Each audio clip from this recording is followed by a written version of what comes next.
All right, now you should be able to hear us in a minute. Give it about 30 seconds. You should be able to hear us. So we talked all that time for nothing. We talked all that time for nothing. That's why you do a test. That's what we do, right? That's why you do a test, right? So, anyways, Jackson Bell, center for the Spain Park Jaguar football team, in action tomorrow night down at Saraland, is going to join us here in the halftime of the boys' game with a couple football players. Going to get their assessment on how they feel about Friday night's game. One correction there, it's Coach Bell. Coach Bell, that's right. So, excited to have him on. Ooh, got to go a little faster there. So, going to be doing some manual on the TV tonight, but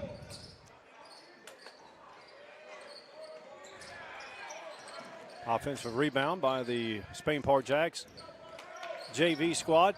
Three-pointer on the way, off the long. It's a three-point game. Again, we don't have rosters. We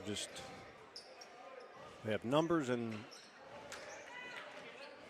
there's 10 for the Jags, pushing it up.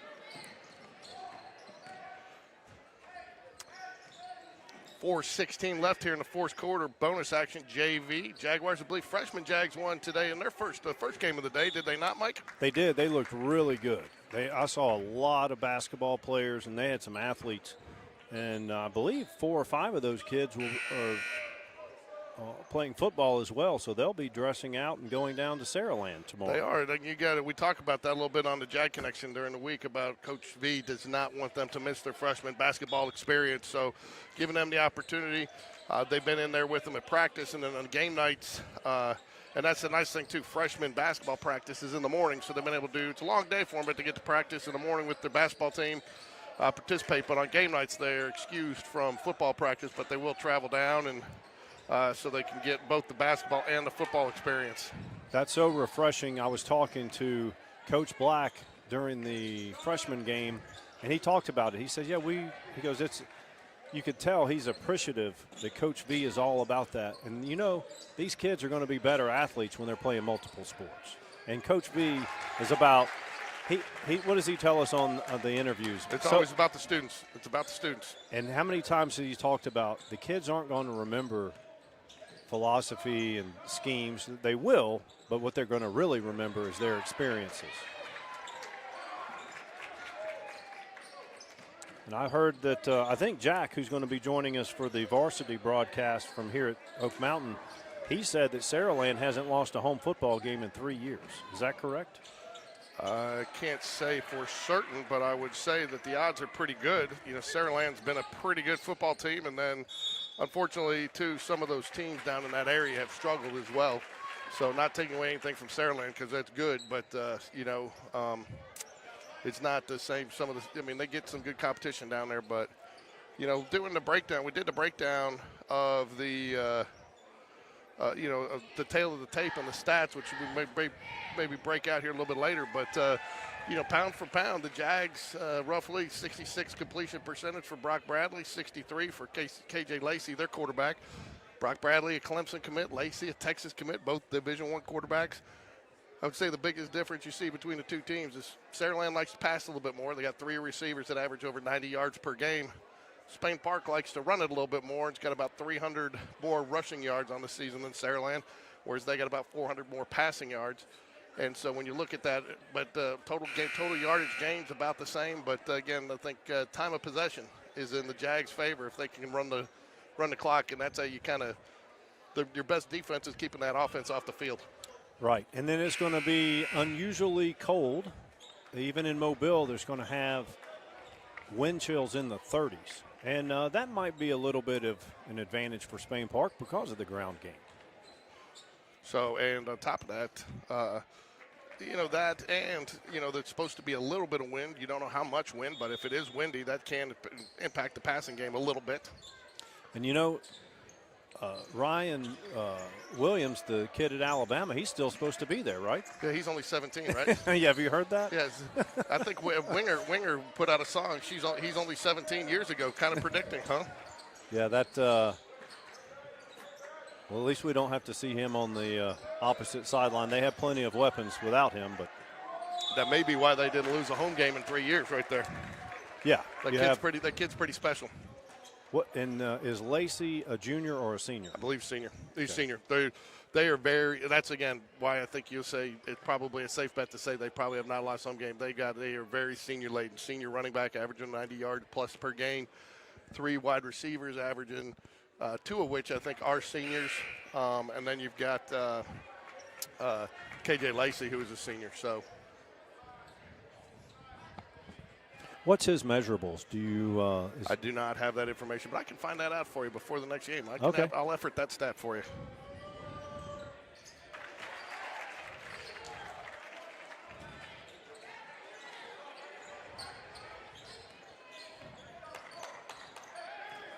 That tie ball game, 2:21, 4th period. 3-point on the way off the back iron. Offensive rebound. Swings it around, 3-pointer, long. Approaching 2 minutes. Tell you what, Mike, first half did not see this turning into a 46-46 ball game. No, Spain Park had a big lead. Oak Mountain stormed back, tied it up, and we're tied again. They've actually outscored Spain Park 7-0. Nice block. Very good. Great call by the official, too. A lot of people want to. There we And go. one. And one. Again, sorry we don't have rosters. I will go down, as soon as this game is over, I will go down and see if we can't get Oak Mountain's rosters.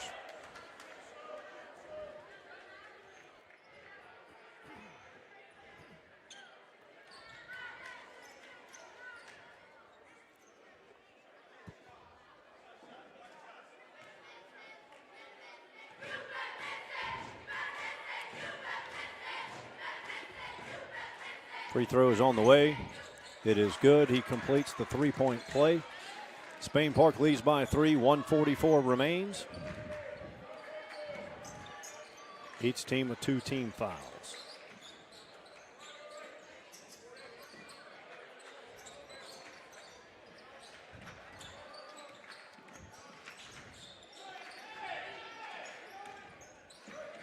Inside a minute and a half. Drive and dish. Good pass there. 14 passes to the block to number 21. He's fouled. He'll go to the charity stripe and shoot 2.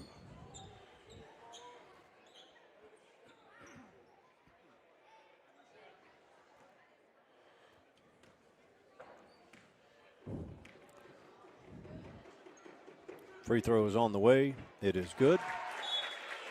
Lead is 2. 1:18 remaining, 4th quarter. We have the scoreboard on. Yes.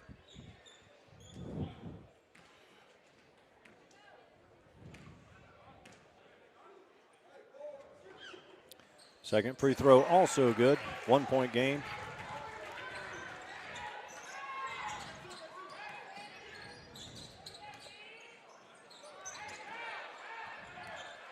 I think Spain Park will spread it out here with the lead. Left-handed 3-pointer, count it. Lead is 4. 55 seconds remain.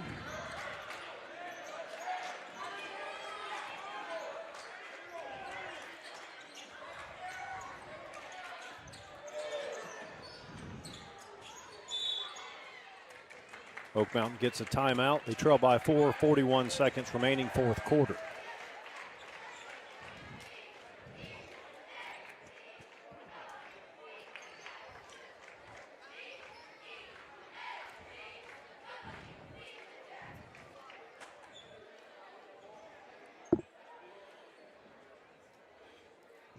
If you're here at the game, the nachos are good. They're not stale. The cheese is good. And they give you extra peppers for free. Do they really? Mm-hmm. I didn't know you had to pay for extra peppers at Spain Park, do you? Well, I don't know. I tell you, I do like the nachos they do at the ballpark at the games, the baseball game. They come in a big, the big tub. So, we'll have about a 10-minute lag here between. Games here. The boys JV here up 52-48 again. A little bit of a nail biter here. Timeout's going to be critical. Didn't look that way. What were they up by 18 in the first half? They were up big. I know they were up, I believe, when I started looking at, they were up 13 Oak Mountain. Stormback tied it at 49. No. They tied it at 35.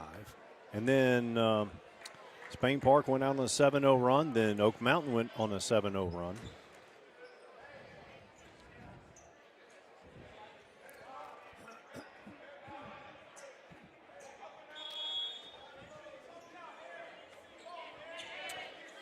Number 1 inbounds. Uh-oh, what happened there?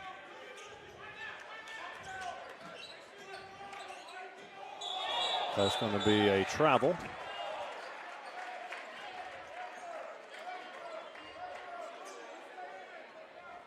Oak Mountain coach is lobbying for why it wasn't a travel. Full court pressure. Oak Mountain creates the turnover. That was not a very good pass there. That's not the pass you want high. That looked like a deep fly ball to center field there. You want to beat the press with the pass, but that was not it. Breaking news here, ESPN reporting that Shohei Ohtani, 3rd consecutive MVP. And or why, 3rd unanimous MVP, not consecutive. And why do they wait 3 weeks after the baseball season? That's a big, those things, people wager on those awards, and you have to wait 3 weeks when the season's over to get your. I think part of it has to do, too. I think they try to tie it all together when the Hall of Fame nominations come out. The Hall of Fame ballot comes out, tie it all together, and that takes – but, again, those guys have been out of the league for 5 years. You'd think that they wouldn't have to wait 3 more weeks to get them on the ballot, right? Right. What's your take on Skeens and Merrill on that award? The Rookie of the Year, do you think they got that right? I didn't even see it. To be honest, I've been traveling. If Skeens got it, yes, I do think he deserved it. Well, back in August, I don't think if you base it off his performance on College Game Day 2 weeks ago, I don't think he deserved it. Well, everyone has a bad day. Yeah. So 4-point lead, 14 seconds remaining. Looks like the Jags should hold on here, but Oak Mountain will go to the free throw line, so they can make the first, miss the second one intentionally if they choose to go that route.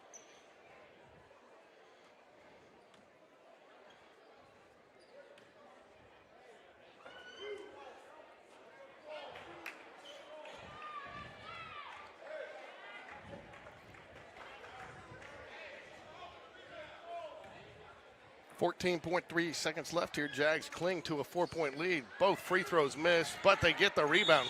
And referee inadvertent whistle there. Spain Park was calling a timeout, but we did not have possession. So it'll be Oak Mountain ball underneath, 11.7 seconds remaining. Yeah. Well handled there by the official, though. He says it was on him. What do you do as a coach? You kind of take the wind out of the sails. A coach being able to argue it when he says, that was on me. So Spain now Park. He gets the timeout, which I'm sure now that's probably not going to please the coach that he got the timeout that he was calling that he didn't deserve probably. But want to thank Oak Mountain for hosting us tonight. Yeah, we'll have Jack on for the varsity game with us. Jack Reed, Oak Mountain student. One of the kids that kind of got us started down this path. They were doing some games, and unfortunate Oak Mountain had a sports media department, and they killed it this year. Said they didn't have, I guess, somebody to run it. So it's unfortunate that they don't have access to the equipment and be able to do these games. Well, maybe we can help out in that regard. Yeah,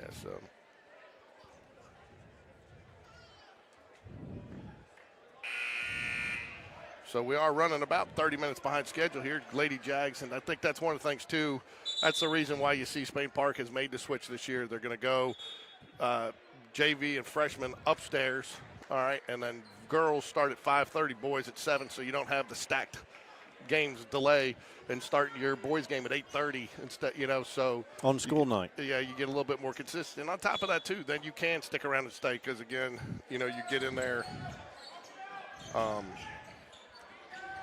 Three-pointer, no good. Great decision there. Great decision to pass it. Bounce it off the defender there from Oak Mountain. 7 seconds left.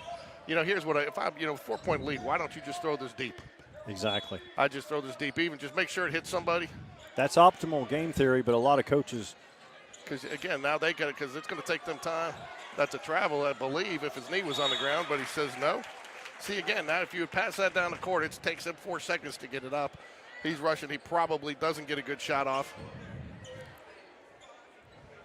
I don't take too much issue with it because JV, freshman, middle school, they're all developmental. So they have to learn how to inbounds the play and beat the press in this type of situation. So I get that. 2-point lead. Now, especially now, George, 1.8 seconds. If you can get someone to.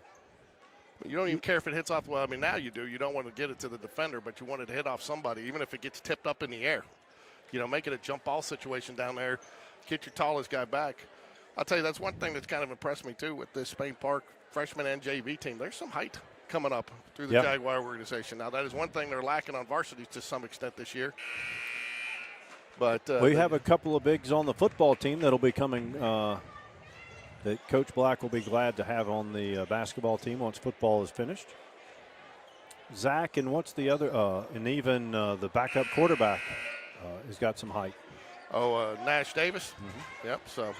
All right, so Jags, this is a good play. This is something that they call it the football play, I believe, and they're just doing exactly what we talked about.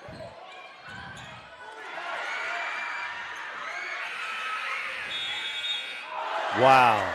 I don't think he got it off in time, though. I don't either, but we don't have the privilege of replay at this level. No, but I think the official blew it. Okay. I think the official blew it dead. So, anyways, Jags hold on. But, if you've done that 2 plays earlier, right, they don't even get a chance to do that on the tie game. All right, we're going to take a quick break here while the girls warm up. We'll have the girls' action coming up next. The boys, varsity boys following them.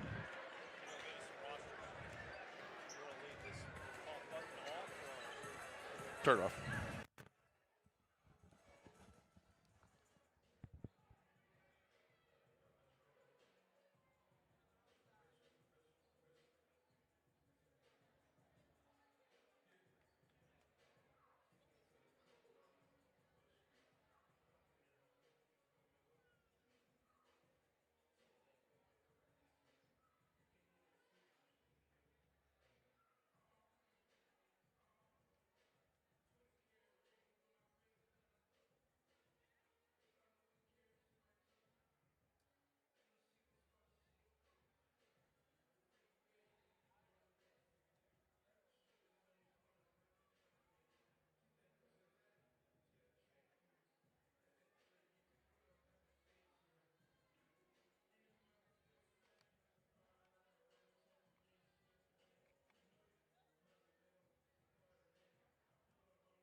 1 minute till tip-off.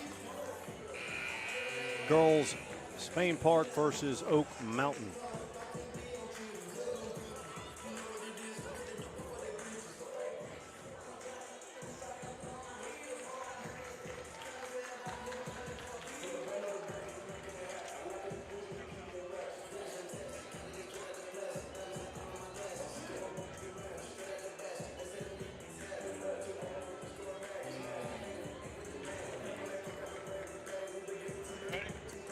Yeah, I'm on.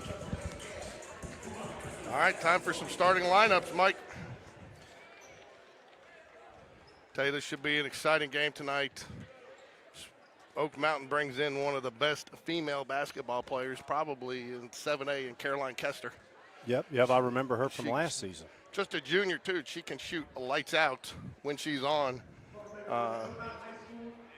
Oak Mountain, too, brought in a new coach this year. I'm not sure the other coach from last year is no longer with the Eagles, so new coach. So it's going to be interesting to see. We're going to get the national anthem right now.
Oak Mountain looks to be young. They only have 2 seniors on the roster. Yeah, they do. They had some turnover in their team. A couple of people graduated. A couple of people with the coaching transition decided not to come back. So Nyla Calhoun, number 0, 8th grader. Ava Leonard, number 3, another 8th grader. That will be the Jaguar backcourt. Lindy Easterling, transfer in from Briarwood, so she's been a nice addition, can shoot it out. Tori Flournoy, the senior, followed up by, last but not least, number 23, Jordan Corey. I think I know her. Yep, I know JoJo. So Jordan's been playing well. Jordan and Tori have been really playing well. And, you know, when she doesn't get to get recognition on the starting lineup, but MC Hunter's been kind of coming in and playing that 6-man role and has really given the Jags a spark. I watched replays of the last 2 games that I was not able to attend. And MC had great energy on defense, active hands. It was nice to see. So I think for the Jags here, Mike, the important thing is it's important for them to get out early and play smart, take good quality shots, and try to set the game at third place. I'm not sure this is a game the Jags want to get into a track meet with. Yeah. Do the girls of Oak Mountain play at the tempo of the boys, up tempo as well? I mean, I have not had an opportunity to see a lot of their games, but I believe so. And I will tell you, too, they've struggled. But their record, I believe, at last I checked, they were on 5. Now, they may have won their game earlier this week. I have not had a chance to go back and look at that. But their record is not indicative of their level of play. I remember last year they had a very solid team. And number 23, Kester, she could shoot it. She was, and they also had a senior that graduated. I can't remember her name, but she also got the game here where the Jaguars won. They gave her 1,000-point game ball for hitting 1,000 points, and she hit that in the season. So, definitely it's hard to lose somebody who scores 1,000 points for you. Jags small, probably their biggest challenge so far this season has been on the glass. They're getting, that's where they're getting beat, is a lot of second chance points for the other team. Looks like 3-2 zone, maybe? Three-pointer, no good. Offensive rebound, going to call a foul. Looks like maybe on Nyla. That's another important critical point is Jordan Corey and Ava Leonard both have to stay out of foul trouble. I think Ava's fouled out of 2 games this season. Jordan's fouled out of 1. I may be wrong. Ava may have just fouled out of 1, but got to keep them have them in the fourth quarter. Even when you don't foul out and you're having to miss quality, crucial time, second free throw is good. I have not seen her here, too. Another glaring miss for the Jags here is Tegan Huey. Unfortunately, she's a little under the weather, has missed a couple of games this week. Parents trying to get her healthy. But, again, that's just somebody that you need those quality minutes. Nice layup there by Ava Leonard. She finishes with the left. Oh, Spain Park going full court here. They did. They have been pressing a little bit. Been experimenting with a couple other different presses. Even if it doesn't create a turnover, here's three-point attempt. Down and out, no good. Nice rebound, Tori Flournoy. Up to Ava Leonard.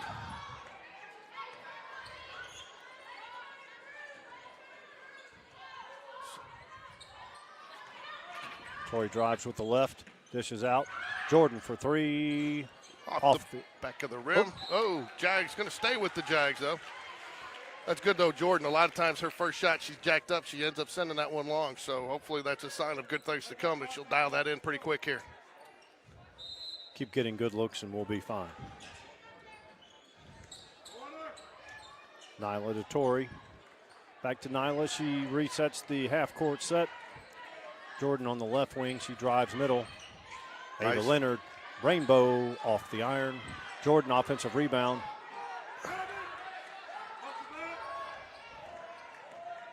Looks like the officials are going to let them play tonight. Oh, nice steal by Lindy Easterling. Got to call a jump ball there, and they do. It's going to be Jaguar basketball. Jags lead 2-1 here early in the first quarter. That's one thing, too. Jags have been scrappy this year, Mike. They're kind of the deer in the headlights a little bit. You had 2 7th graders last year, and Ava Leonard and Nyla Calhoun coming up, but took those lumps last year. They're not playing like 8th graders.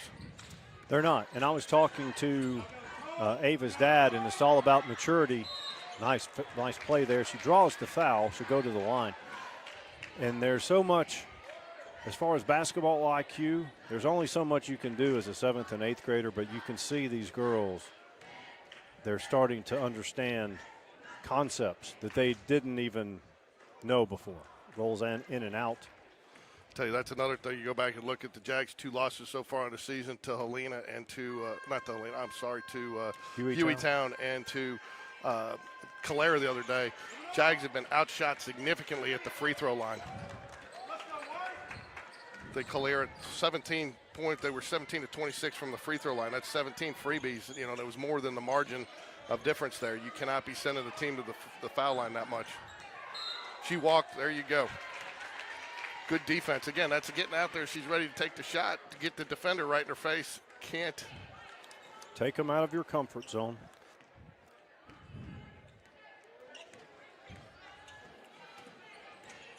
Nyla drives elbow. Back out to Ava for 3. Rainbow. Count Good. it.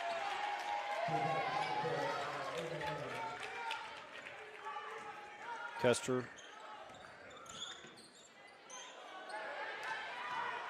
Nice pass. There was contact there. Tell you one thing, talking to Coach Hatter this week is he said that one thing that I think is frustrating him a little bit, and still some of the youth and inexperience with some of the players on this team, was we don't want the first three-point shot we see. We want the good three-point shot, first good three-point shot we see. A couple of times it feels like we're just throwing them up. Number 1, Zaire Walker Jr. She's at the line. Free throw is good. Campbell Busby going to check in for Lindy Easterling. I believe that's her second foul. Lindy's been a nice addition. She has. She can, she's sound. She can shoot it. Second free throw long. Nyla with the rebound. 5-2, 5:30 remaining first period. Ava Leonard eyes a 3. Back out to Nyla. Nice play. Rainbow, nope.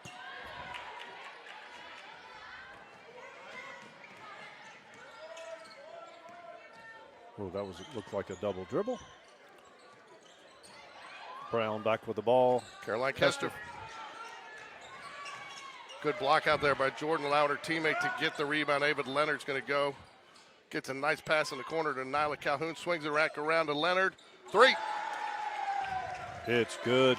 Rainbow 3. Ava Leonard knocks it down. It's 8-2, 4:50 remaining. First period. Cross-court pass. Good ball movement by the Eagles, but they turn it over. Again, you're making them make a pass. They're not 100%. It's not a hard pass sometimes, but it's not the one that you're used to making, and it's not always comfortable. I like seeing the variations of defensive sets from the Jags. We didn't see them go full court pressure that I recall in the last 2 years, and now we see it occasionally. I'm going to tell you, there was one game we did it last year. Campbell Busby for 3, off the front of the iron. Good rebound. Jordan Corey gets in there, gets her hands on the ball. Jags underneath. They'll inbounds underneath their basket. Ball remains with the Jaguars. MC Hunter checked into the game there for Nyla Calhoun. Good open, wide open 3. Good. Yes. MC right off the bench. 11-2. Full court pressure causing some issues for the Eagles. MC active hands again. Ooh. I tell you, what's your thought on that foul call there, Mike? It looked like she got her hand in there with the ball. I mean, she might have pulled away, kept it in there, but I don't know. That looked like a bang-bang. A lot of times the referees won't call that unless the other person loses the balance. Right. MC was fired up after coming in, draining that 3 right off the bat. One of the most under. Good drive. She doesn't finish. Offensive putback, no good. Nyla, excuse me, This is Ava. There you go. Now that's something that I know they've worked on this week.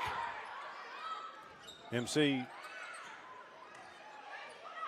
Good ball movement. Yes. That's one thing where the Jags got behind against Calera. They had very poor ball movement.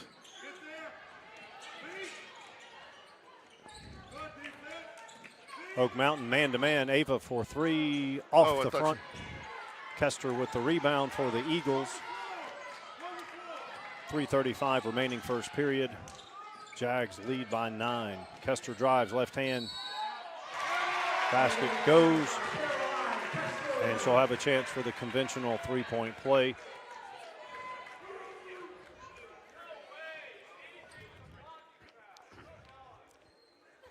Jag fans did not like that call. You hear them cheering. Nice to see some students here for the girls' game, especially on the road. Kester hits the 3, conventional 3-point play. Jags lead by 6. Coach Hatter gets a timeout at 3:29 to go in the first period. 11-5 Jaguars here. Jags, though, 4 fouls on him here in this first quarter.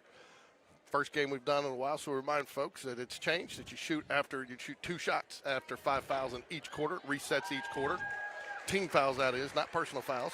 And I kind of like the rule now that it's we've seen it a few games, because look, if you have a situation like this and you get to, then the whole second quarter you're in the penalty. Right. So at least this way it resets, and it doesn't matter whether it's 5 or 11 in the quarter. You're shooting 2 from the 5th one on, and again it resets. Now, if you got 11, you're probably getting pretty thin on your bench. What I do not like is losing the 1-and-1.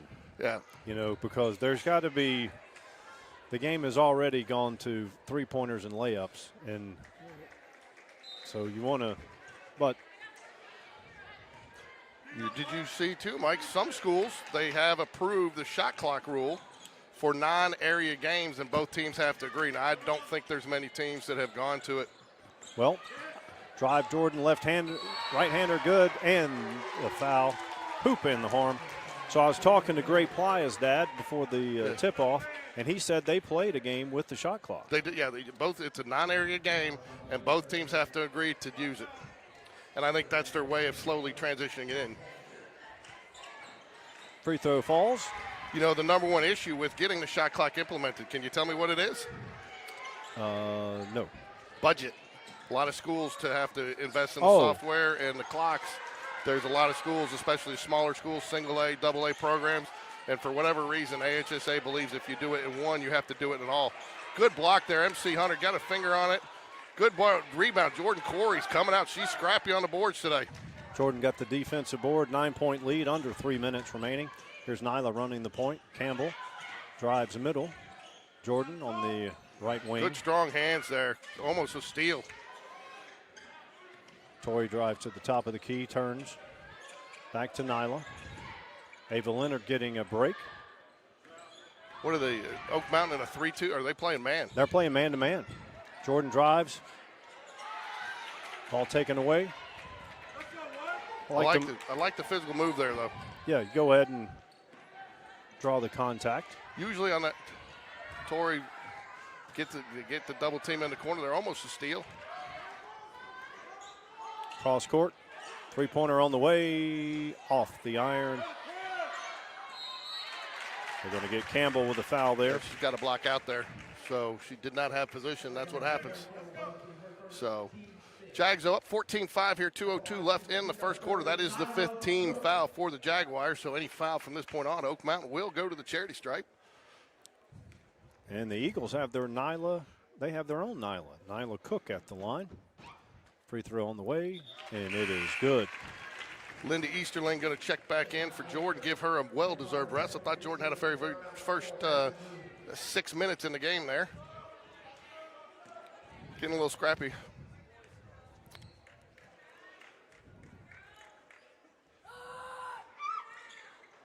She knocks both down, cuts the lead to 7. Congratulations to Jordan, too. I know my daughter accepted to Sanford this week. Not Stanford, but Sanford. But I think she's narrowed her list down to Mississippi State, Clemson, and Alabama. But you never know. She's really been deliberate in her process.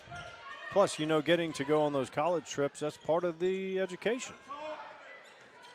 And even if you're just eliminating schools and enjoying the trip. Nyla drives, dishes back out. Tori for 3. Good. Yes. Girls are on fire from the arc. Tori has had a good season from behind. Ooh, did she get a hand on it? Nope. Did not think so. Over and back. I tell you, that's the number one thing that drives me nuts too. They act like it's a hot, poison pill. They don't want to go touch it, but if they don't go touch it, the other team can go get it, dribble it in. So you still want to go get it fast, even though you know you're going to get that call.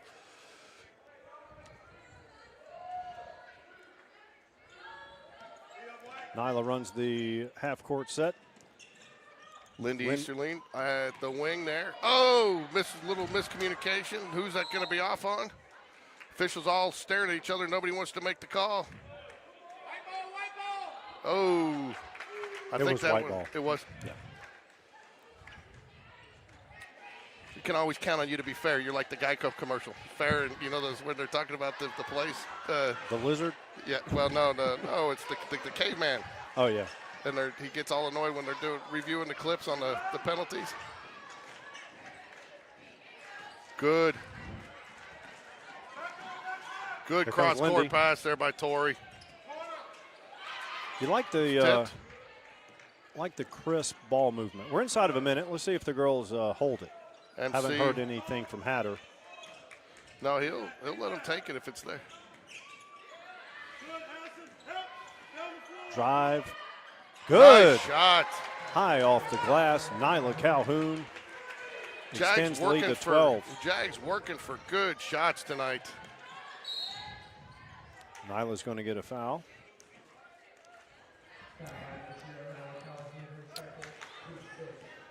They're in the bonus, so this is number 10, Marley Brown. She goes to the line. 19-7, 12-point lead for the Jags, 30.9 left here in the first quarter. Got some interviews coming up for you today. We're going to talk to Charlie Bennett about her commitment to UAB, and they're actually signing this week. Chase Keyes about his signing. He signed with Tennessee to play golf there. Yeah. Got Jackson Bell and Eli Smallwood coming up at halftime of the boys' game. And Coach DJ Black's going to join us at halftime of the girls' game. Okay. Well, that's coming up here soon. MC drives. This is back out. Campbell for 3. High. No good. MC gets her hands on it. Good. Lindy saves it. Nice knowing where you're at there. She did travel there, but she got away with it. The crisp ball movement is such a. There's Lindy for 3 off the front. No good. Nyla, offensive rebound. Well, that was good presence right there to know that she had to get it up Yeah, that's time one running thing. out. The basketball acumen this year is much different. The girls have a better understanding of court presence and where they are on there, and going to have a 1-minute break here, and the Jags will take a 10-point lead into the second quarter. I think if you're Coach Hatter, you got to be pretty pleased.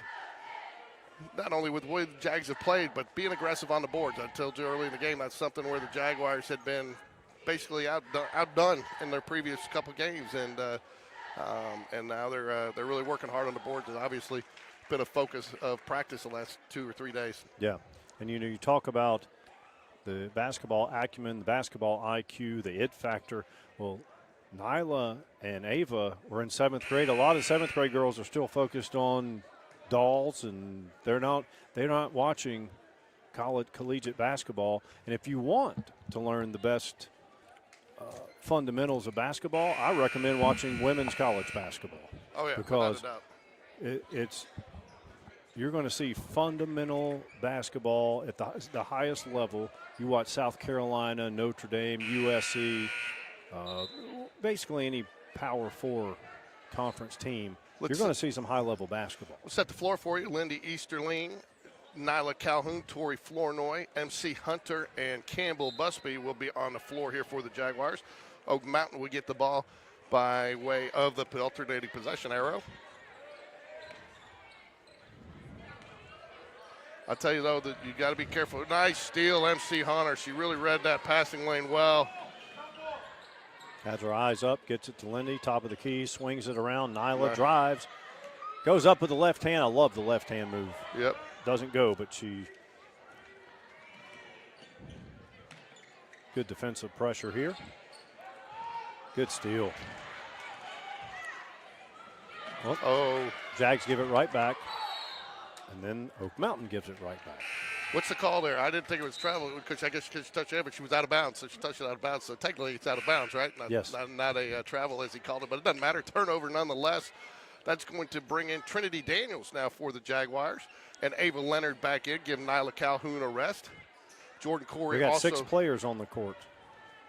Tori Flournoy is going to come out. You can't do that? Nope. Even when you're up? In 2024, you can't. Last year, you could. All right, Trinity Daniels inbound it. Oh, missed the wide open pass. Jordan was open. That's a quick 5-second call, but missed the pass there. She was open. Jordan was open on the swing around and should have hit her. Probably would have gotten a layup, too, if she does. 7:20 remaining, 10-point lead. Jags extended pressure. Nice little trap up there. I like the way the Jags are kind of playing. Trinity gets her hands on the ball. Ava gets a jump ball with Kester. And that will go to the Jaguars. Again, I think they're making Oak Mountain play at a pace that they don't necessarily want to play at. Jordan Corey will inbound it here to Ava Leonard in the backcourt.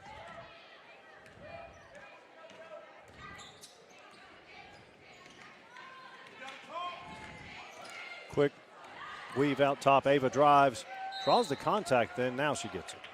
I was going to say.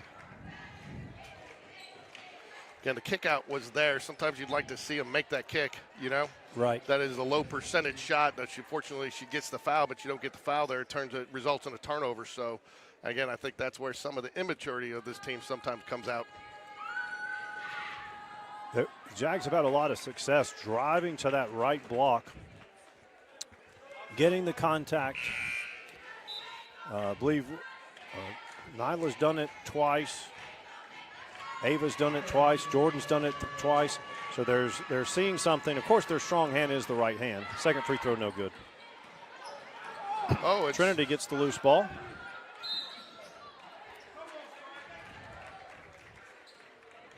I'm not sure what the Oak Mountain fans were complaining. I'm not sure what they wanted. She just fell down. I don't think anybody even touched her, did they? 11-point lead here for the Jags. 6:43 left to go in the second. Jordan drives with the left hand, goes up strong, finishes. Lead is 13. 6:35 remaining in the second period. JoJo Corey in there for the 2-point basket. Nice the way she stuck with it too. Drew a little bit of contact, but stuck with it and made a good shot. Offensive rebound. Oh, gonna no get good. the foul. That's number 25, Joy Damron. 14 on the foul there. And that's going to be on MC Hunter. I believe that's her second.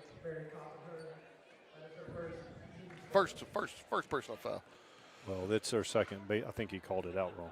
Did he? Because remember, she was called for the foul up That's top. what I thought. Yep, that's what I thought. But they just the PA announcer, so I don't know. Well, the PA announcer is going to be part of our broadcast crew in the men's game. Both. Second free throw is also good. Trent Daniels gets it into Ava Leonard, who will run it from the point for the Jaguars here. 6:18 left in the second quarter. Jordan drives, short corner, back out to Trinity. She eyes a three. Takes a two-pointer. Not sure that's the shot you want right there. Looked a little forced, but again, when you got an 11-point lead, you know, you can't play a little looser, but you want to still make sure you're taking good shots. Kester's shot does not go, but she is fouled from beyond the arc. She will go to the stripe and shoot three. That big foul will be on Jordan Corey, her first. At the line, shooting two, Caroline Kester.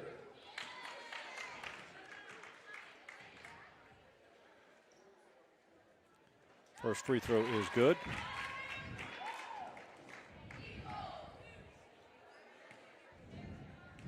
I want to thank DJ Jazzy J. Bradford out there for reposting on Facebook our game coverage. Nyla Calhoun and Tori Flournoy will come back in. Jordan Corey and MC Hunter go to the bench. Lead is 10. Kester for her third free throw.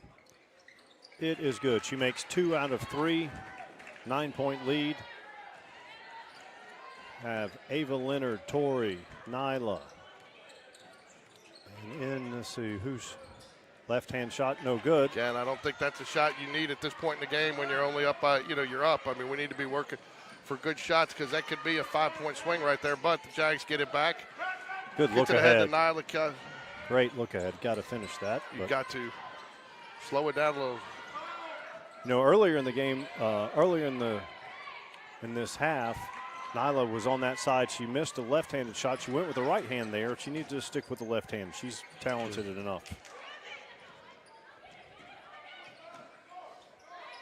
Gets into the backcourt, but Oak Mountain recovers it. It was tipped.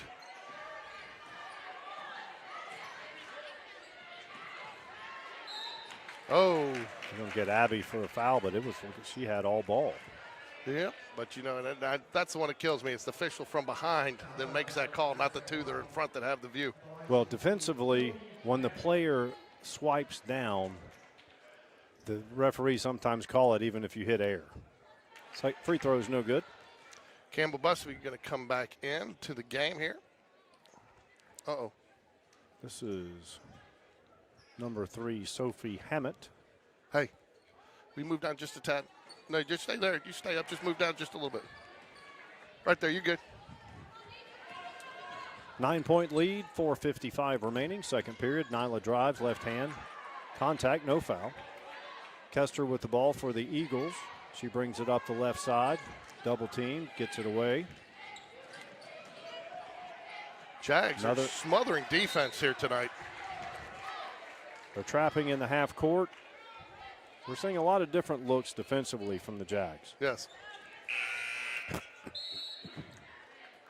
They set the tone early with the full court pressure, and now they back off to 3 court, and then they back off to half court. Number 4, Green for the Eagles. Ooh, I thought that should have been right for the steal right there. No good. Offensive rebound. Three-pointer is good. That's Kester. She cuts the lead to 6, 4:15 remaining, second period. Jags need a good quality shot right here. Get some points on the board. Good look, even if they got to work a little bit of clock.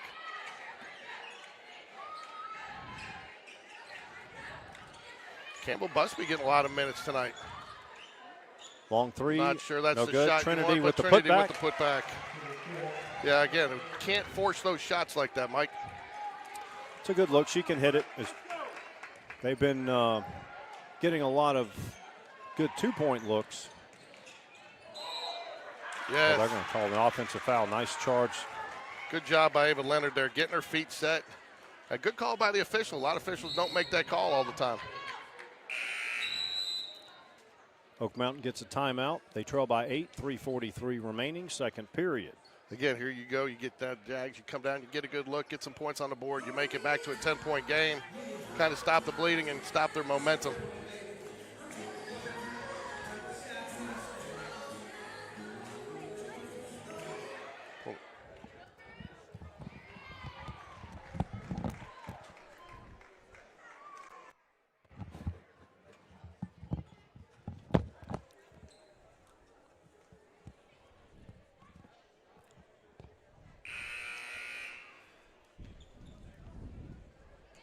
Spain Park leads by 8, 24-16, second period. Ava Leonard got off to a red-hot start in the first period. Jordan Corey had a few baskets. MC Hunter came into the game, got a three-pointer right off the bat.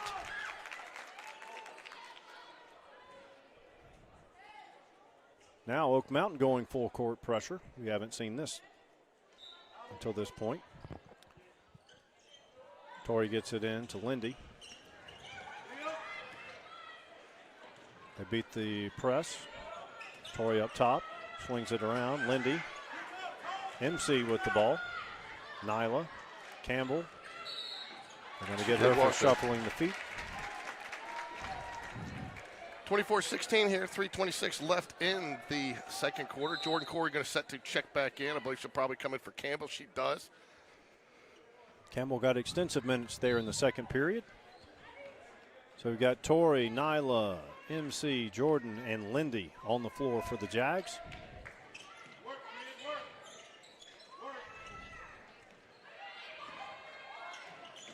Shot on the way, no good. Defensive rebound, MC. Lindy back to MC. Good defense by Oak Mountain there. That's number 4, Green.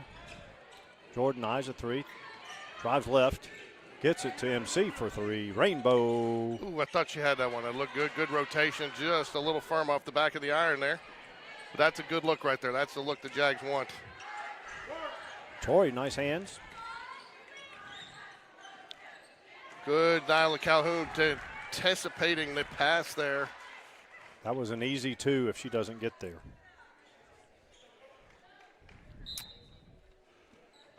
Kester to inbounds underneath their basket. Good job, MC, getting hands on the ball. She was trying to drive. Looked like that should be a travel there. But doesn't call it, gets the jump ball. Going to stay with the Eagles here. Oak Mountain, 2:31 left here, 24-16, 8-point lead for the Jaguars. Both teams at 3 fouls apiece. So, ooh, good steal, MC Hunter. Going to stay with the Eagles, but MC's been just all over the place. You know what MC is? She's that player when I don't know how many pickup games they play, but she's the player you do not want to have guarding you. Caroline Kester does a nice job of corralling the ball in the corner there. Jags, though, stifling defense. Gets her. Steps on the line. Good job beating her to the baseline there, giving her no room to go. I like the way the Jags are trapping in the corners, and both down low and up top, Mike. Yeah, no, they're trapping up top. They've gone, again, full court pressure, 3-court pressure, and they back down, and then extend it out at times, throwing Oak Mountain off. Lindy, eyes a 3. I thought she was going to take it there. Jordan for 3, Rainbow, long. Ooh. MC, offensive rebound, put back, no good. She keeps it alive, but it'll be Eagle ball. 1:51 remaining, second period. Jags, 2 good looks there. Rim was just was not kind, very unfriendly. MC's probably the shortest player on the court, and I've seen her get 3 or 4 rebounds just off the top of my head this quarter. Jordan, defensive rebound, pushes it out. MC, right side. Gets it back to Tori. She drives middle. Nyla up top. Little rivalry here between Jordan and Caroline Kessler. They played some AAU basketball together a season ago. They still stay in touch. Tori for the three. It's going to be off. Jordan Corey with the rebound. Gets it back. Lindy Easterling for three. Looks like it's going to be off. Fighting for the rebound, though, the Jags. Ooh, cheap foul there on MC Hunter there. Coach Hatter's not going to be happy about that. That's going to be her. Well, it should be her third. It is her third. The public address announcer, our fellow commentator Jack Reed, got it right this time. So I think, don't you pull MC here, yes, Mike? I would. A 1:10 remaining, I would definitely get MC out of the game.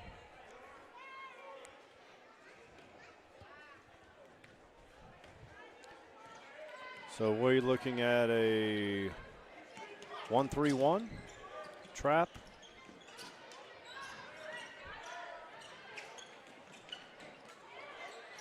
Defensive rebound, Jordan Corey. Good gets it to save. Tori gets her eyes up. Ball's knocked away. Stay here, Jags ball. I'd hold it for one shot here, inside of a minute. I think Jordan's got about 5 rebounds so far in this first half, at least. She's been very active on both ends. Don't have to have a three here. Just need a good quality shot. Tori's going to take the three, though. Good. Yes. Got it. Three-pointer. Extends the lead back to double digits, 11. Good defense, Nyla. She gets it to Jordan. Eyes up, Jordan. That a girl.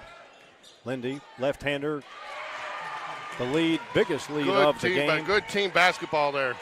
Leads the biggest of the game, 13-point lead. Oh, she traveled. Did not get the call, though.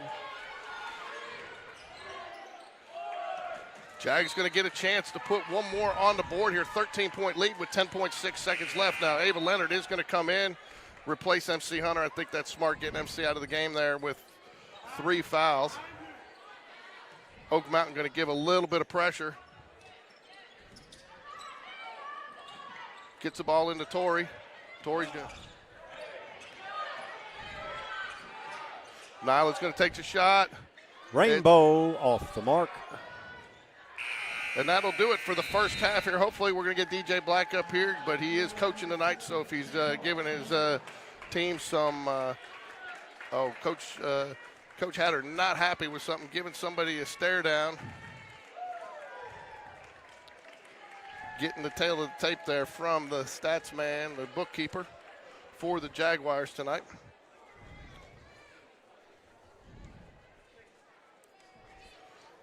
Spain Park halftime 29-16, 13-point lead. This would be a good win for the Jags if they can hold on here, Mike. But again, with these two teams, this game's always been a tale of two halves. Jags last year at this venue got up, and they I'm going to go get Coach Black. I see him, see if we can't get him. Oh, he's going into the locker room. So we're going to get Charlie Bennett. Charlie. We're going to get Charlie Bennett to join us here. Hey, so you'll hear yourself talk on here too, okay? If you can't, if it's too loud or whatever, you just tell me. Can you hear? Hold on a sec. We can't hear you. Oop. Hello? Okay. There we go. Hey, so we're joined by Charlie Bennett, extraordinary softball player, 4-year letterman for Jags varsity softball. Just signed her letter of intent to go play college softball where? UAB. UAB. Tell us a little bit about your recruiting process and what made you choose UAB. Okay, so the reason I chose UAB is because of the location. I want to stay close to home so my whole family can watch me play, my little brother and my grandparents. And I just love the atmosphere and the coaches. They're awesome. And they made me feel really welcome, and it just felt like home. Now, you committed early to UAB. You did it last year as a junior, just trying to get it out of the way, focus on your season. Right. Do you really feel like that was a good move to help you kind of focus on just finishing out your career at Spain Park? Yes, sir, I do. So now I can just focus on improving as a player, and, yes, I'm really excited.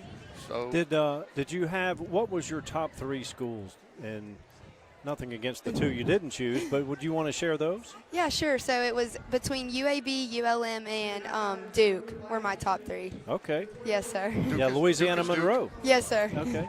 Duke is Duke. So you've transitioned a little bit around on the field. You've played different positions. What position do you see yourself settling in at this year? Still at shortstop? Yes, sir. Still at shortstop this year. And in the number 2 hole hitting? Yes, sir. Either 2-hole or lead off, I think. So you lost a lot last year, and you and some of you got some pitchers. You got Jaylee Young, who is a sophomore this year, who probably is going to be the one on the bump this year. Right. Give us a little bit of preview of what we can expect out of Spain Park Lady Jaguar. Sorry, I know you guys don't like Lady Jaguars and Spain Park softball. Spain Park Jaguars softball this year. Yeah, so we have Jaylee going to be probably our ace this year. Then we had a move-in from Utah that's going to help us a lot. Her name's Abby King, and she is a power hitter, pitcher. She's going to help us a lot this year. And I think that we're going to be well this year if we hit all the way through the lineup, so I'm excited. So we talked about all the other sports. I'm going to ask you the same thing. Now, you guys are a little different because you guys play, not only do you play school ball, but travel softball. You're a Bolt, right? You're on Yes, the Bolts. So you get to see a lot of these other schools. But, now that the Jags are down at 6A, you get to see some new teams. You guys excited about playing some new teams this year instead of the same Trussville, Vestavia? Yes, for sure. Oak Mountain Group? Yes, I'm excited because my whole career we played the same teams over and over again. So something new is exciting. Last 2 for you. You're going to go to the football game tomorrow night. I know your boyfriend Eli Smallwood's the holder on extra special teams, but that's a longer. You going down to watch him play at Saraland tomorrow night? I'm not. I'm going to stay home and watch it. So I'm not going to – me and my mom are going to stay here and watch it. But, yeah, we're going to make sure to watch it. And the last question for you, you got to, I know you and your little brother, you mentioned him, Hollis Bennett, very close. He's a 6th grader, just won a JYSFL championship. So talk a little bit about that, because I know you and Eli go to a lot of those games. Yeah, so we go to a lot. We're really proud of him. He's quarterback. He is all about it. And he was super excited because he actually made a deal with my dad that if he won, he got a new Xbox. So he actually got a new Xbox. So he's really excited about that. It was fun to watch them all season, so it was fun. So is Eli going to UAB next year too? No, he's not. He's going to Alabama. But you guys will still be close and you'll still get to see each other. We will. Well, thank you for joining us, Charlie. We want to wish you the best of luck. We will try to do some coverage of softball this year. It's a little bit easier now that my son's not playing baseball. I don't have to be at every baseball game. Yeah. So we will try to do some stuff because I've always heard, and I actually do enjoy coming to your games because it's an exciting brand of softball to watch. Yeah. So thank you so much. Good luck, and we look forward to seeing you as a Blazer too. Thank y'all. Congrats. So that was,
oh, you're fine.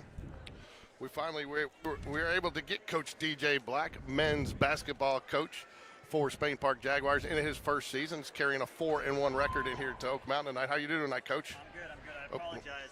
I had the little kid on FaceTime tonight. I had to take the FaceTime call. Yeah, so well, Hey, yeah, You know, priorities. and you do have an affinity for the Lady Jags. You got two little girls of your own, Oh, right? yeah, So we yep. got some future Lady Jags. 'Cause I know you 100%. plan on being here a while. my 2-year-old's in the 98th percentile in height, so There you go. We could use her tonight. We're a little small. Taking Huey's out. Hey, we talked a little bit over the summer about your baseball or basketball acumen. You've come in. You've coached at every level: college, semi-pro in the G League, high school. So you got a lot of experience, and so you bring a lot of different aspects to the game that maybe we hadn't seen in years past.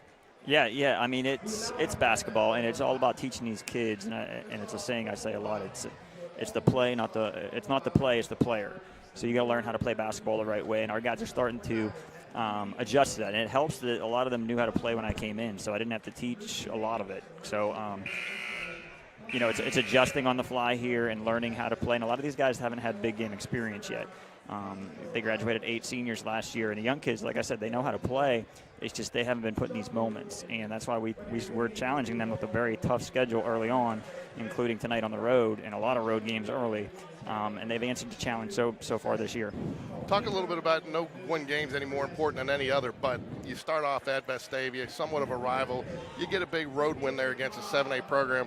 Did that help set a little bit of the tone, get some confidence in what you were doing to start with a game like that early in the season? Yeah, absolutely. And I told them, that was a great win versus a very well-coached and good team. But then it was 2 nights later at Hueytown, which is a different style on the road up there. This is going to be, hey, how do we respond as a program on the road after a big win?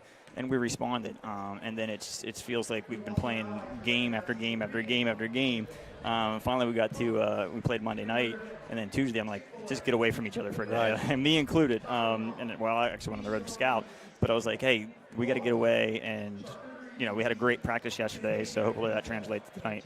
Coach, when talking about that Vestavia win, it was nice to see Josh have a big game Yeah. because he was hurt all of last year, and you don't have a lot of players with a lot of minutes and a lot of experience. Right, and that's why I told him. I said, raise your hand if you're going to be the leading scorer tonight.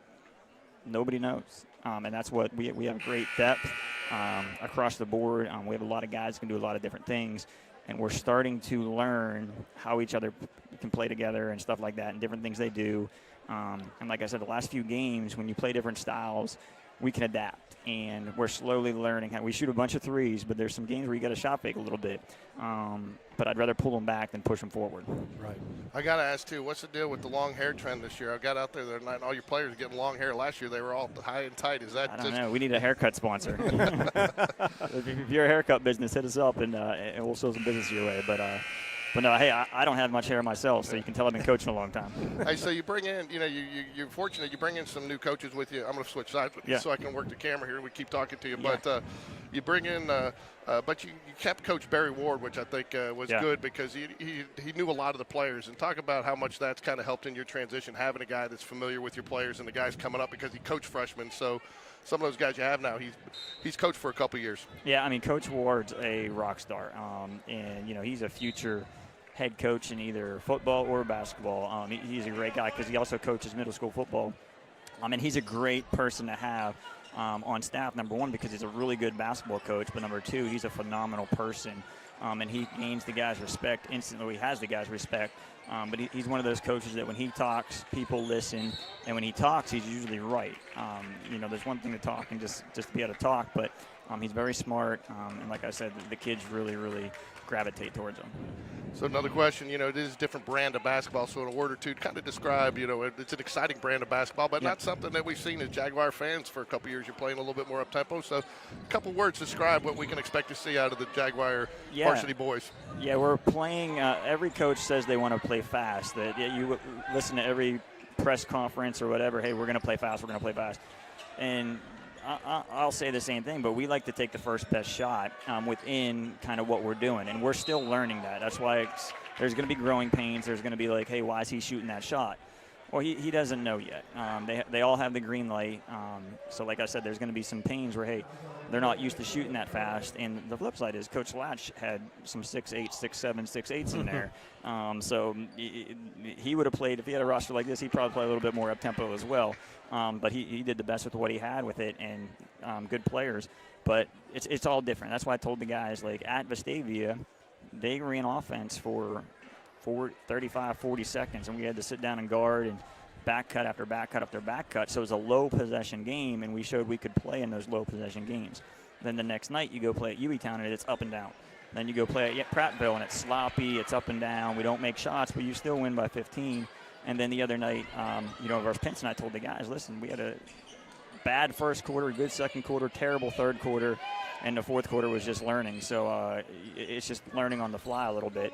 But it's still, you got to keep that tempo and keep that aggressiveness. Two things real quick, and we'll wrap it up, get back to the girls' game here, and let you get down and talk to your team to coach. But you got a tournament next week, so kind of tell some folks what the schedule is, and not every game, but what to expect when they come, because it's good always. It's fun to see some basketball over the holidays. Kids are out, some something to do. So talk a little bit about the schedule for next week. Yeah, it starts on Saturday. Hopefully after a big win tomorrow night.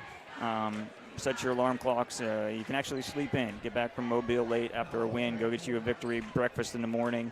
At 1:30, we tip off for Central Phoenix, who's top 3 in the state regardless of class. It's a big-time opponent coming in, who returns just about everybody from their team 3 years ago, who Spain Park, I think, faced in the final four? Semifinals. Yep. Okay, all those kids, they were sophomores then. They're seniors now, so it should be a lot of fun in Jaguar at 1:30 on Saturday.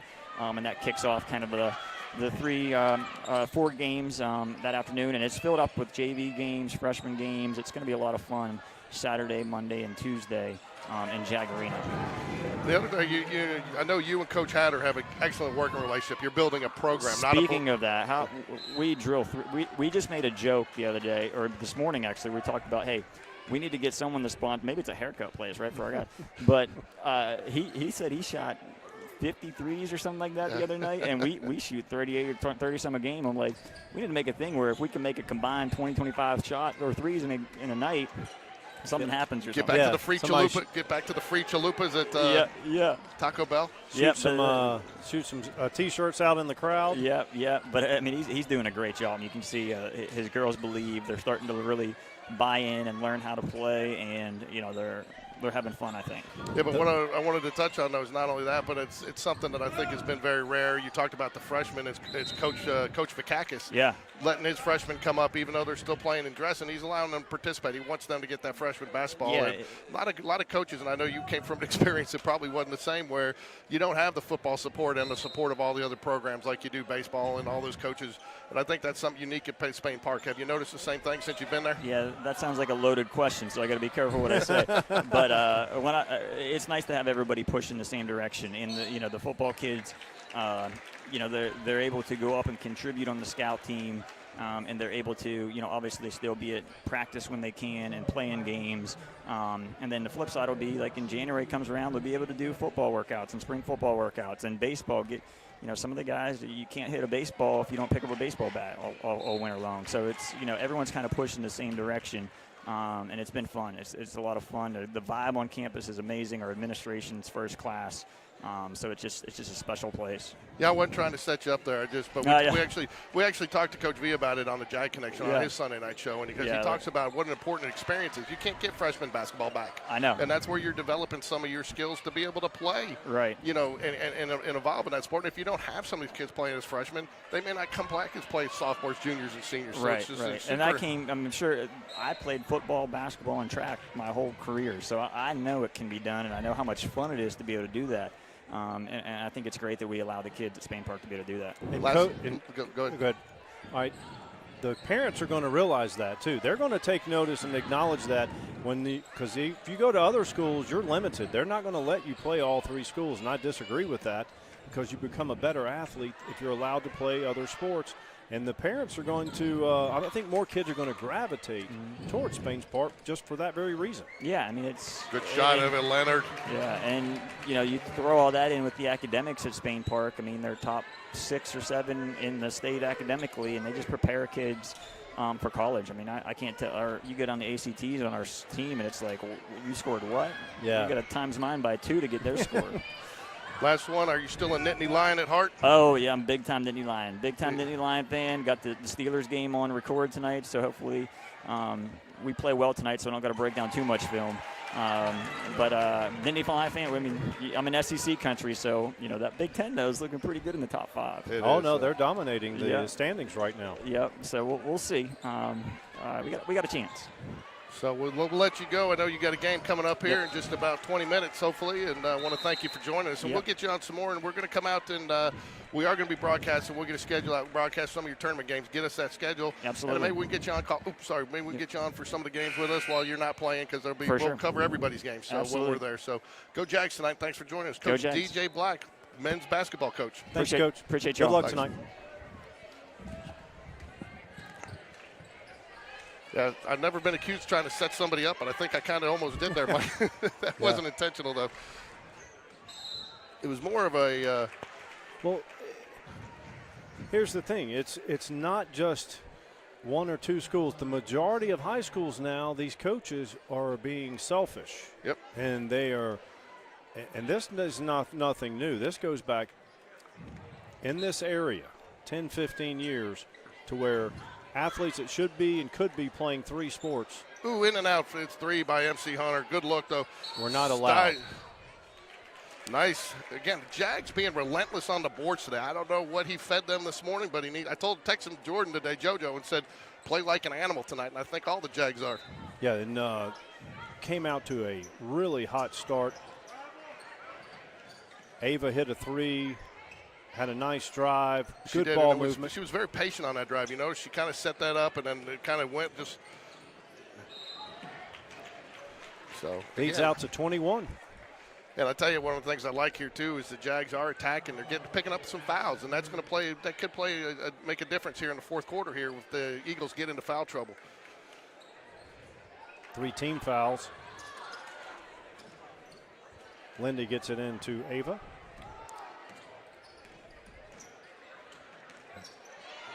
Good hands there by number 25. Oh, that's got to be a foul.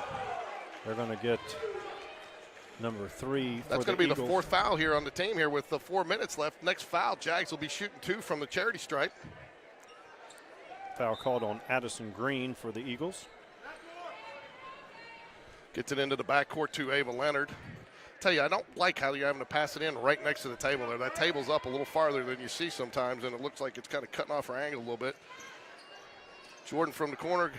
Drives left-handed, puts it up, and scores. Lead, biggest lead of the game. It is now a 23-point deficit for the Eagles. I tell you, that's one place that I think Jordan's really improved her game between she played with Jason Smith and JSI this last spring like she has the last couple years, but she's really improved her game there. So there's number 4 for the Eagles with the offensive putback. Addison Green.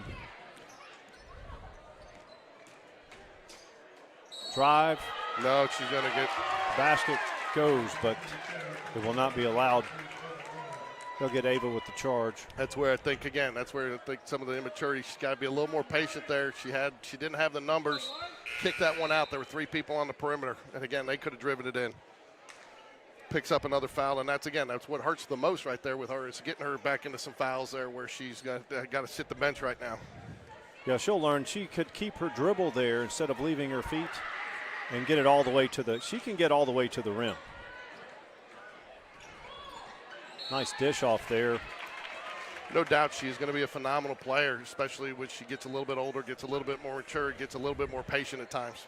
Sophie Hammett goes to toe the line for Oak Mountain. Quickly, though, 4 fouls apiece here for the Jaguars and the Eagles. 20-point lead, 3 minutes left here in the third quarter for the Jaguars. Lindy Easterling going to take a break. Campbell Busby checks in for her.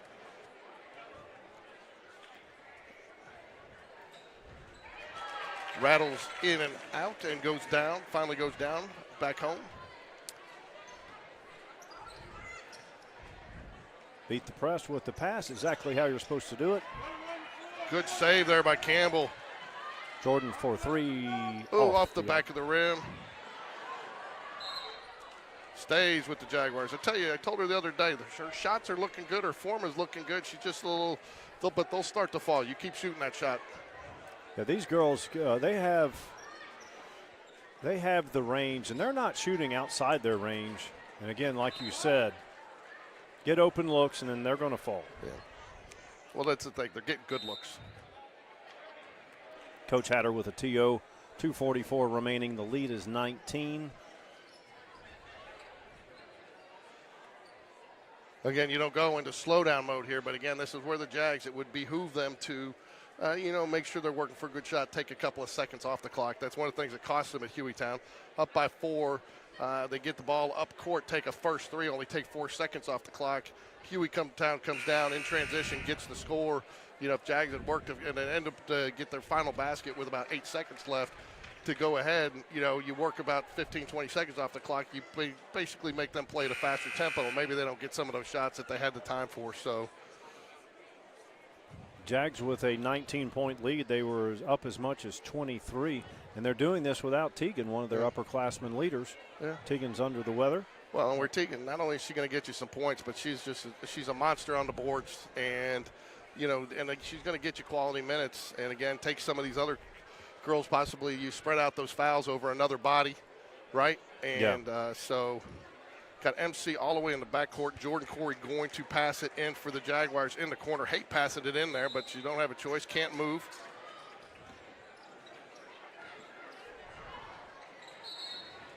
Ooh. Not the ideal place to pass it in, but Tori probably should have done a little wraparound pass there back. 41-22 Jaguars, 2:40 left here in the third quarter. Nyla Calhoun, Tori Flournoy, Jordan Corey, Campbell Busby, and MC Hunter are your Jaguars on the court. Got this half-court press, half-court trapping out top. Three-pointer off, no good. Campbell with the defensive board. I tell you, Carolyn Custer, you can tell they have taken her out of her rhythm, and as good of a player she is, they have made her shooting some shots, not from her comfort zone. Good strong move. Oh, she's got to finish that, but it was, and she used her body well there. Lead is still 19. MC tries to cut off the passing lane. MC defensive board. Nyla will bring it up for the Jags. Jordan to Campbell. Campbell dribbles. Tori up top. She drive, good strong drive. Didn't force it. MC, Rainbow. Nope. Defensive rebound number 4, Addison Green. She's had a good solid second half, third period. That is a bucket by number 25, Joy Dameron. She gets the basket and the foul. Foul on number 23, Jordan Corey. I didn't think she was there. I thought, was that on her? I did not see.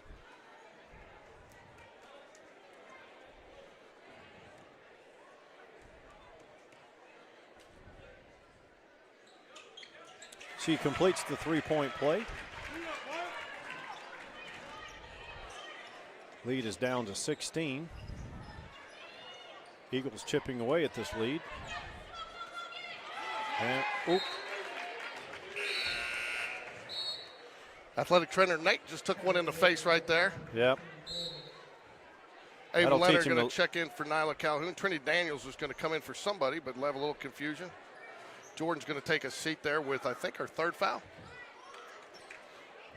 Trinity, we only have 4 players. Okay. There we go. Tori's back on. Who was that to? Intended for Campbell. I'm not sure, too, and I like that. You bring somebody in called off the bench, having them inbounds it. I mean, they need to be able to do it, but that'll bring Nyla Calhoun back for Ava Leonard, I think, who just picked up her 4th. Yeah, 2 seconds in.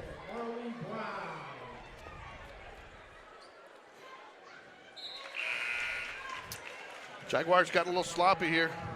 It's going to bring in Brooke Bentley, too, number 12.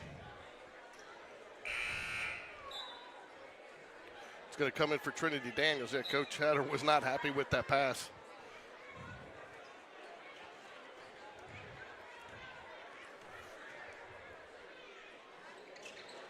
In and out, good rebound. Campbell's had some nice boards tonight, too. Back ahead to Brooke Bentley. And another quick turnover by the Jaguars there. I think they're trying to do a little too much there, Mike. Yeah, we're seeing a lot of dribble drive, and most of the success in the first half. Oh, I think she hurt her shoulder.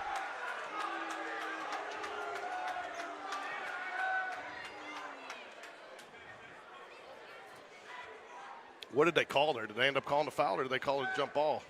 I don't know. Hopefully she didn't dislocate that shoulder. Yeah.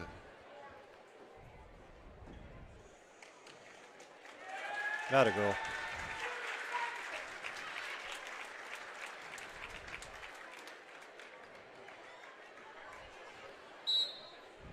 Lead is 15. I do think they called a jump ball because there is no foul shot there.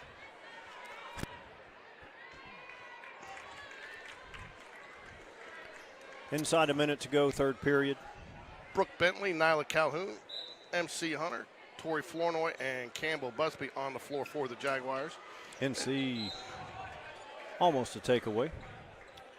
15-point lead here for the Jaguars.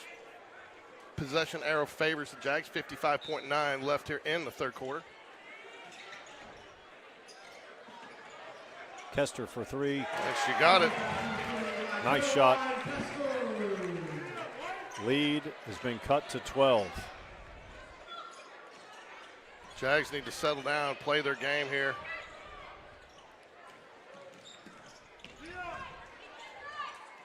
Take it to the center, run the offense, Nyla. Make her come out.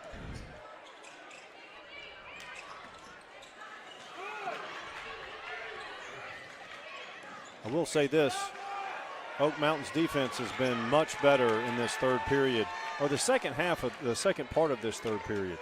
Because the first part of the third period, the Jags went on a roll.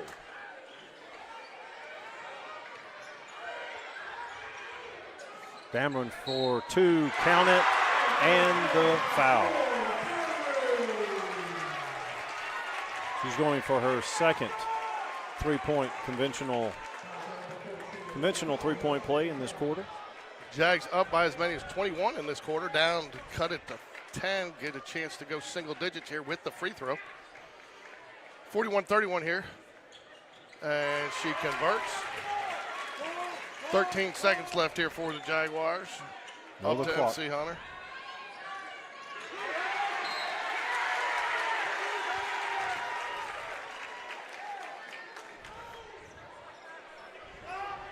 That's 3 consecutive turnovers on the Jaguars. Extend out.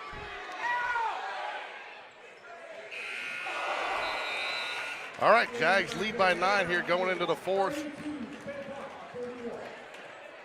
The Jags, I believe, had a 23-point lead, and it's been cut to 9. So either 21, either way, the Eagles have cut either 12 or 14 off that big lead in a short time. Yep. Coming in for the Jaguars, you'll have Trinity Daniels, MC Hunter. Looks like Lindy Easterling's going to replace Campbell Busby, and you'll have Nyla Calhoun and Tori Flournoy.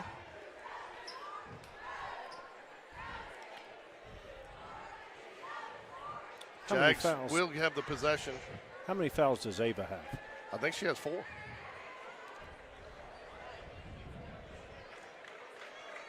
The offense is so much more efficient when they have both Ava and Nyla out there handling the ball. Yeah, those are their 2 best rotations are Nyla, Ava, Jordan, Tori, and typically Tegan out there. But then they also have, when Ava comes out, MC does a nice little spark there for him defensively as well. Those are their 2 best rotations.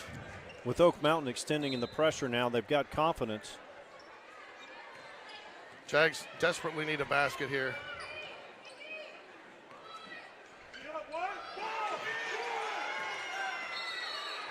Not a good pass there. Again, 4 straight turnovers now for the Jaguars on possessions. Coach Hatter clearly not pleased with those last couple of offensive possessions down the court there. Three-pointer. It's going to be long. Trinity with the defensive rebound. Taken away. Another jump ball. This time it'll be Spain Park. Little Nyla Calhoun down on the floor, scrapping to get that loose ball. No. It is. They've got it right.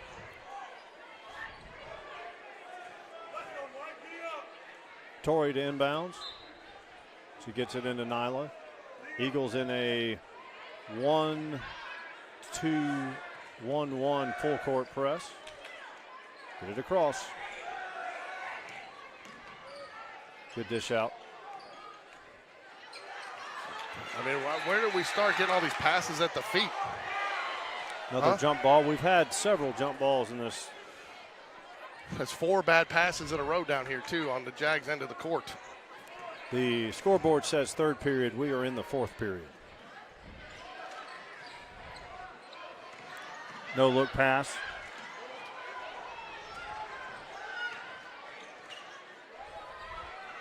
Right pass it right to Trinity Daniels. Gets it ahead to Nyla Calhoun.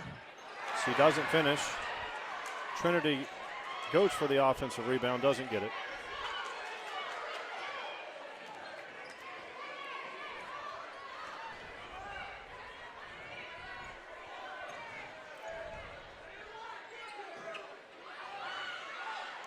Spain Park 1-3-1, half court, trapping out top. No good. Trinity, another rebound. Good job on the boards, both offensive and defensive.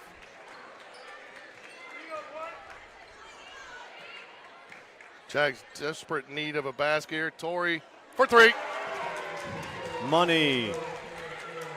Back up to 12 for the Jaguars. Stops the bleeding there of turnover possessions in the Jaguar end of the court there. Much needed bucket for the Jags.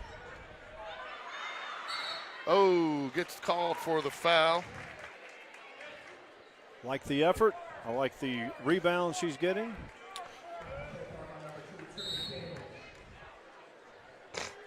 This is Abby Watley back in the game. She got some playing time in the first half as well. Taken away, Lindy with the pass, with the interception. Under 6 minutes in the fourth period. They now change the scoreboard. Man-to-man. There you go, gets the foul. That's going to be 1 foul apiece now. 5:46 left. Jags lead by 12. Gets the push. Going to be an inbound. Coach Hatter going to take a timeout here, talk it over with his team. My guess is he might make a few substitutions here as well, but maybe not.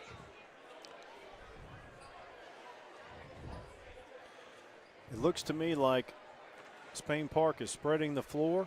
You want to eat some minutes here. Get it inside 3 minutes. But it's not about going Dean Smith 4 corners. It's about extending out and creating space for your offense. And that's been working, but then we've made some poor choices on some passes.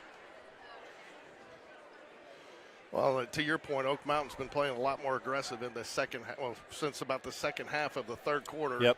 And they're taking some chances to get those steals, and they're getting something, and they're getting some fouls on them. So in the first half, we took Oak Mountain out of their comfort zone. And then the first half of the third quarter went on a really good run. And since that point, Oak Mountain's taken us out of our comfort zone with their pressure. Nice little crowd here from the student section for the Spain Park Jaguars, and nice to see them out too, especially with, I guess some of them are probably counting on not going to school tomorrow, getting out early to go to the Saraland game for the 6A round 3 playoffs. The Elite 8. They're down to 8, right? Yep. Region or 6A is the only division where all number 1 seeds advance to this round. No number 2s. You got 8 ones. Well, they're all good. Yeah. He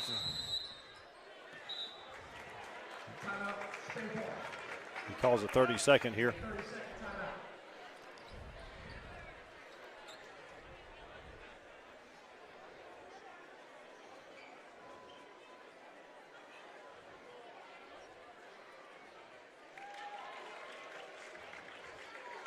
.535 Jags, 12-point lead here. Chance to extend it to 14.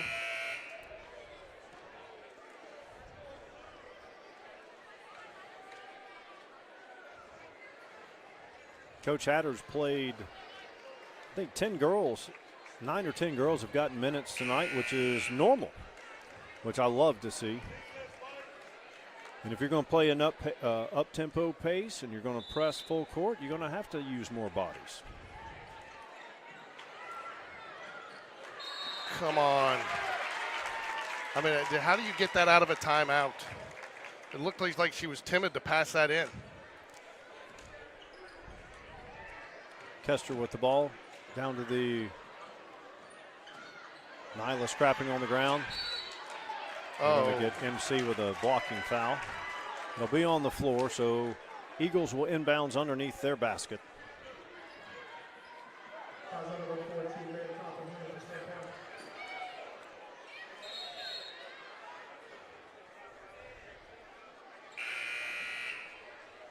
Did MC foul out? She did. That is her 5th foul. So Ava Leonard will come back in with 4 fouls.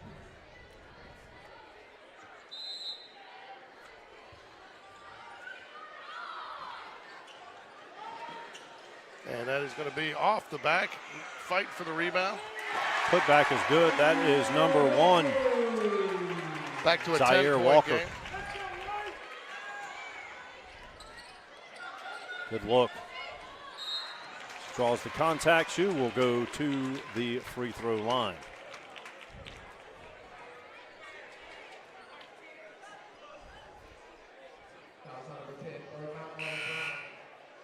Wait. Jordan Corey will check in. Wait, they called that on the floor. So inbounds underneath. Let's get back to that quick ball movement, girls. Work some clock here with a 10-point lead. If they're not going to make you speed it up, there's no reason to. Ava drives with the left hand, running one-hander. Count it Nice off shot. the board. The bank is open. 12-point lead. Nice shot, Ava Leonard. Much needed for the Jaguars there. Three-pointer off the backboard, no good. Nyla Calhoun. Take your time now, Jags. Got it back up to a 10-point or 12-point lead, sorry. 4:30. Keep running this 4-to-score type spread offense. Run one-hander off the backboard, no good. Ooh, going to be off the Jaguars. Substitution for the Eagles of Oak Mountain. That 4:21 left. Jags lead by 12. 2 fouls apiece here. That's number 30, Nyla Cook, in for the Eagles. Going out for the Eagles now is number 10, Marley Brown. Number 4, Addison Green, sophomore, for the Eagles, running the offense. It's like Spain Park will try to trap. Good defense again.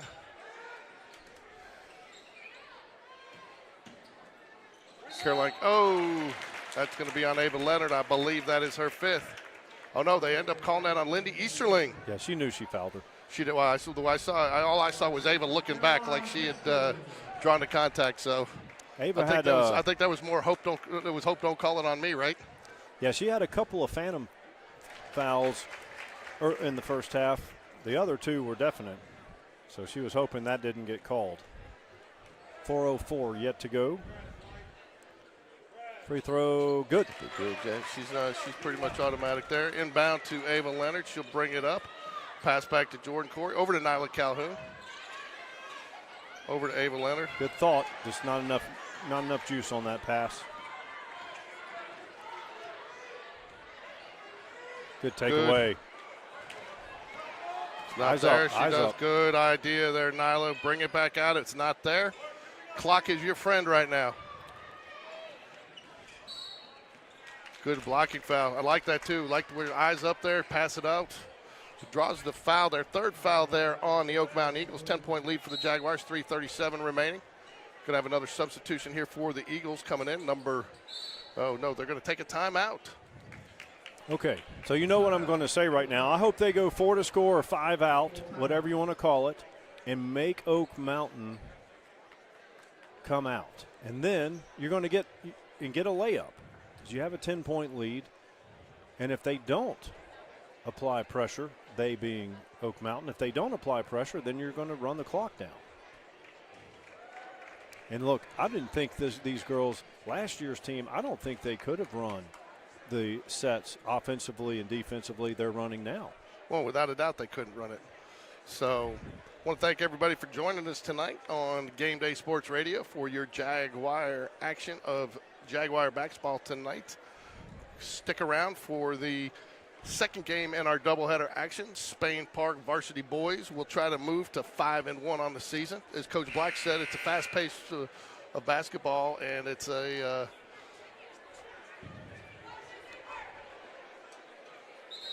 and the Oak Mountain boys, they don't have any extreme height, but it seems like everybody on their team is 6'4". Yeah. They got their quarterback is 6'4", 6'5". Is that Jasinski still back? Is he back or no, is he gone? He's playing baseball in college somewhere, I believe. I know. He ate us up in our area tournament. That kid was tough as nails. Stays with the Jaguars. But the other kid, I think he's hurt. Their point guard might be hurt tonight, but the other kid that he played for 3 years, he's back with them. Going to be joined. We're actually going to get some good information on. You got to get over there. 3:33 remains, fourth quarter. 10-point lead. Each team, 3 team fouls. Jags stay in this 1-3-1 half court. Torrey takes it away. Keeps her dribble alive, dishes to Nyla. Nyla goes up, no good, but she goes to the line. And more importantly, she's going to get 2 shots here from the charity stripe, but getting that foul now, any foul from this point on, the Jags are shooting, because that is the 4th team foul on the Oak Mountain Eagles. Really is going to come down to free throws at this point. It could with 3:25 left here. Got to make those. Okay, we've got MC fouled out. Ava has 4. Jordan has 3. But you only have 3:25. So if you knock down your free throws. That's going to be off. Needed to make those. We got to definitely extend out on Kester. Ava very smart there. That Good away, steal, Torrey. Torrey. Finish it, girl. She can't be the first one to touch it, can she? No, if she establishes both feet, but I don't know if she establishes both feet back in. It's been a calamity of errors here in this fourth quarter. Good thing the Jags extended out a big lead, 20-plus points.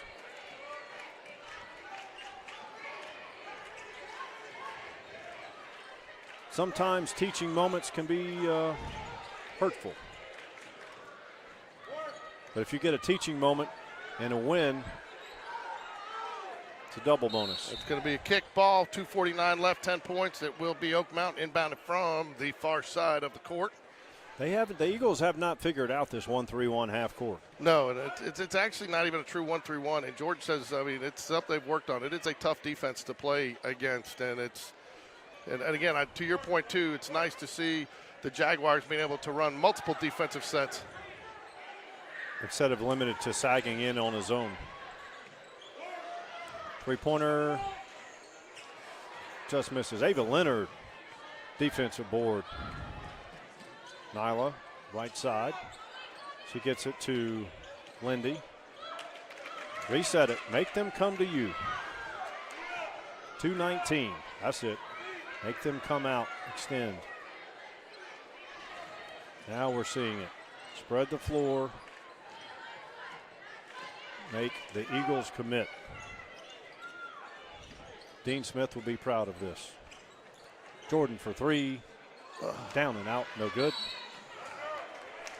That's going to be the 4th team foul, so it does not send them to the line, but every foul hereafter will both I don't teams. think Coach Hatter's happy with that shot from Jordan. I think he wanted her to take a little more time off the clock. He's staring her down. It actually was a good look, went down and out. Maybe they were instructed to just take nothing but layups. I don't know. But either way, they ran off some time there. Keep the pressure up here. Good look at 3, no good. Kester rebound. Going to get a jump ball. We've had. Back to the Jaguars. Good defense there by Jordan Corey right there, getting her hands on the ball. I believe we've had double-digit jump balls tonight. She cannot move here. Gets it into Nyla. Take your time getting it up the court here. Time is your friend. Jordan drives, left-hander, count it. Lead is 12, 1:24 remaining, fourth period. Kester brings it up for the Eagles. That's the one. You just do not want to let Caroline Kester get a three. That's how they get back into this game. It's really the only way. Huh? It's the only way is if Oak Mountain starts hitting threes.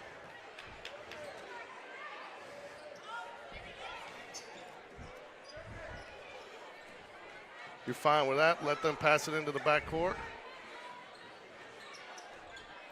Green's had a great game. Sophomore. Good rebound, Lindy Easterling. Keep it here for the Eagles. 105, 12-point lead here for the Jaguars. They got to figure Oak Mountain next possession will start to foul the Jaguars.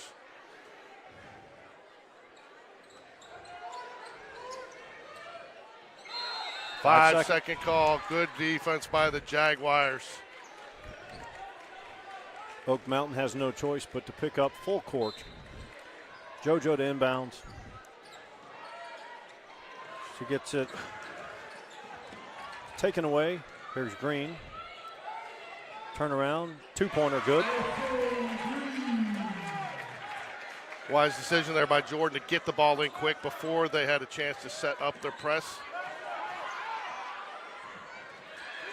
Handsy defense. Oh. 10-point lead for the Jaguars. 46.3 seconds left. You know, though, that you're okay with you do work you know, you don't want to turn the ball over there, but at least you get the 10 seconds off the clock. Kester out top, double teams.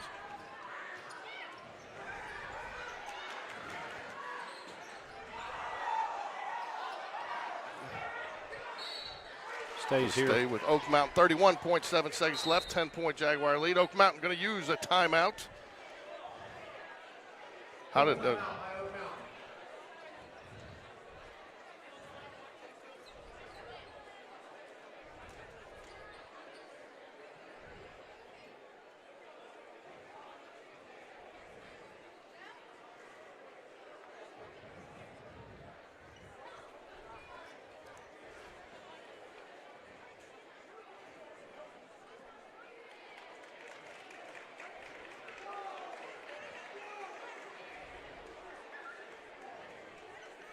Coach Hatter talking over with the team about how to beat the full court press. Because every time there is an inbound situation with Spain Park, that is what they will face.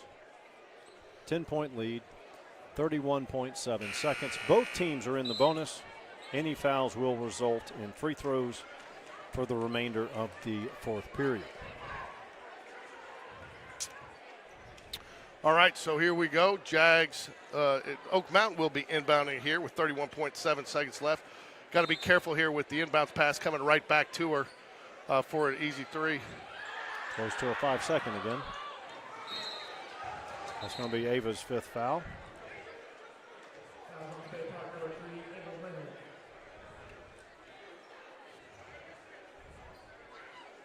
So MC's fouled out. Ava has fouled out. I don't know that she has. They haven't stopped it. That must only be her fourth. Makes the free throw. Oh, so Ava only had 3 on her when she came in. Second free throw also good. Big free throws for the Eagles. Nyla takes it up the left side. Turnover again. Fouled on a three-pointer. Kester goes to the free throw line. She'll shoot 3 as she did in the first half. Jags are trying to give this away. 21.5 seconds remain, 8-point lead. Kester will shoot 3 free throws. First one is good.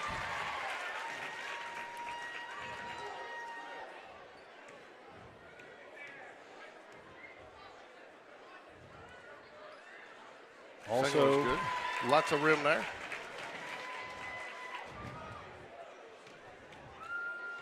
This will cut it to 5.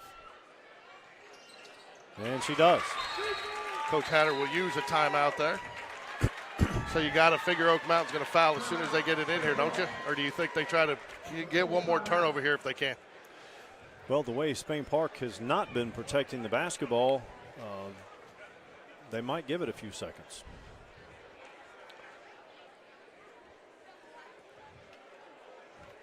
It's part of the process of understanding how to win games different ways.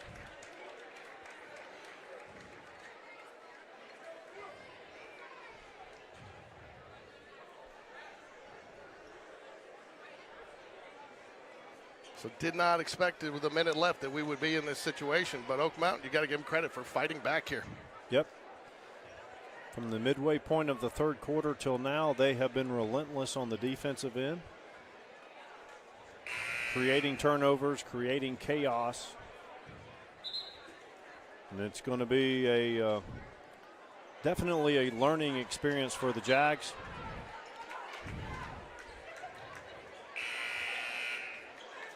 Caroline Kessler going to guard the inbounder. Jordan Corey will inbound for the Jaguars here. She can run the baseline, which the official just reminded her. She gets it in, Nyla.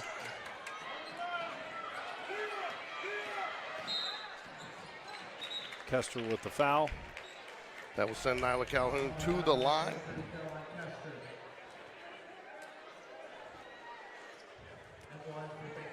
She will shoot two here. You need to make these two. As you would think if she makes these two, that will seal it for the Jags. But the way this game's gone, Mike, I don't know. Yeah, it's been helter-skelter here the last 2 minutes. Wow, friendly bounce there. Big one there. 6-point lead now for the Jaguars.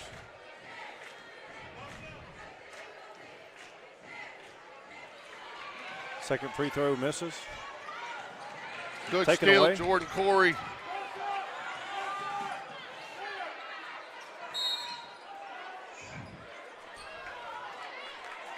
.7 seconds. Jags have a 6-point lead, 49-43. Oak Mountain's ball.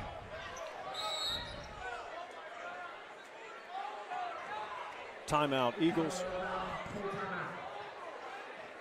What you do not want here is a foul on a three-point play. No. 6-point lead for the Jaguars. 6.7 seconds left. You got to figure even if Oak Mountain gets a three here, they close it to 3. Jags should still be able to hold on to win. Coach Hatter not drawing much up here. Really, you just want to contest it. You know, don't want to take a chance fouling, but don't give them the easy one.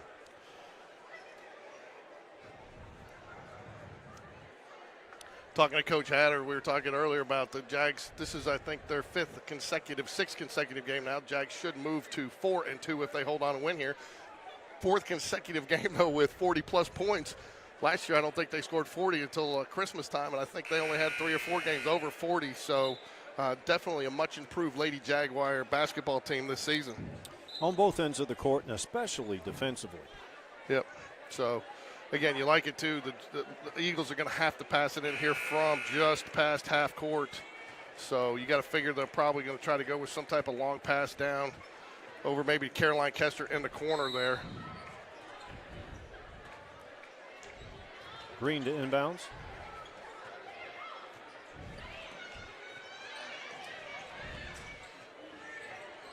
Three-pointer, no good. Offensive rebound.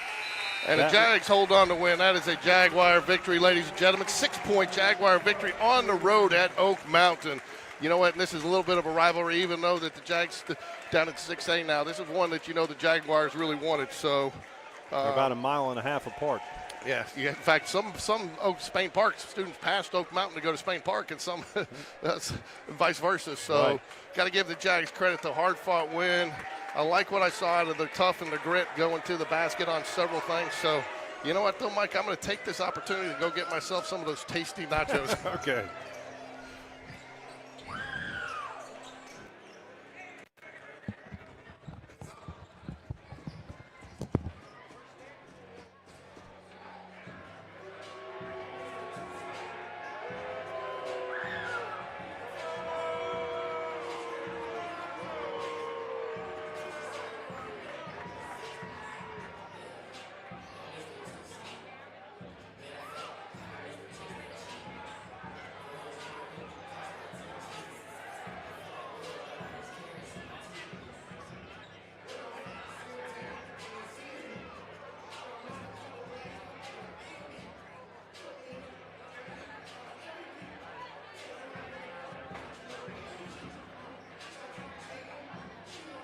Check 1, 2, check.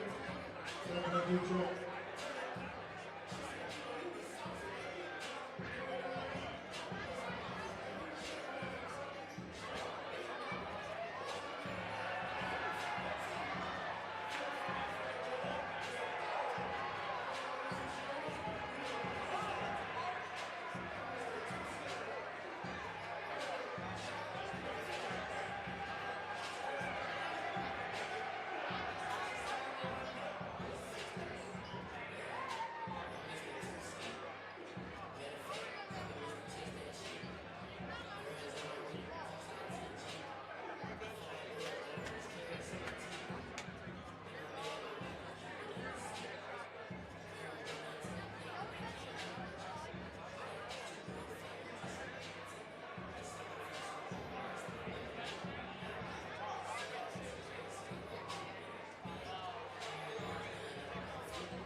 Can you hear me, Jack? Yeah, I can, yeah. Lift up your feet. I'm gonna put these. Get these. There we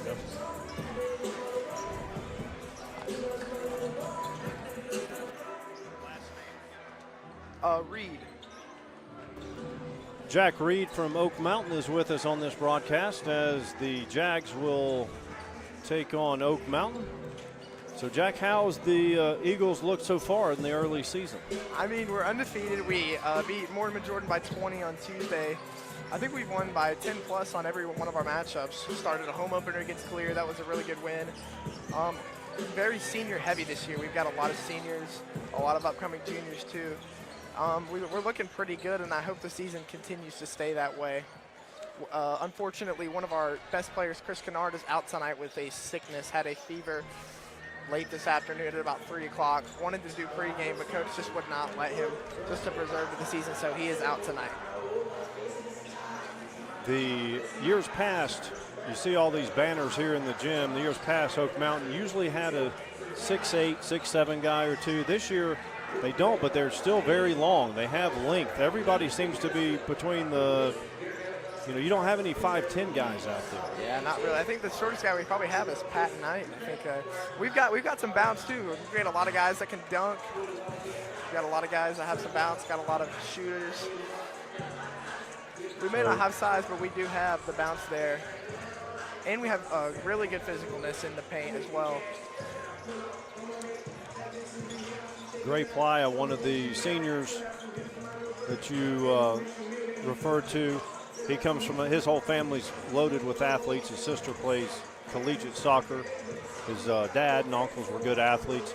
And then you got Will Odell. That's Will from the quarterback on the football team, correct? Yeah, he is our QB. He is our QB1. He led the way for this season. He actually had a really good season. I think over 3,000 yards total for the season, over 1,000 rushing yards. So yeah, he had a great season, and now hopefully he has a great season here on the basketball court as well. Yeah, and then the Eagles football team was light years ahead of last year's team as far as optics and actual accomplishments. Going from, I think, 1-9 to a couple more wins. I think Coach McComb's in the right trending for this program.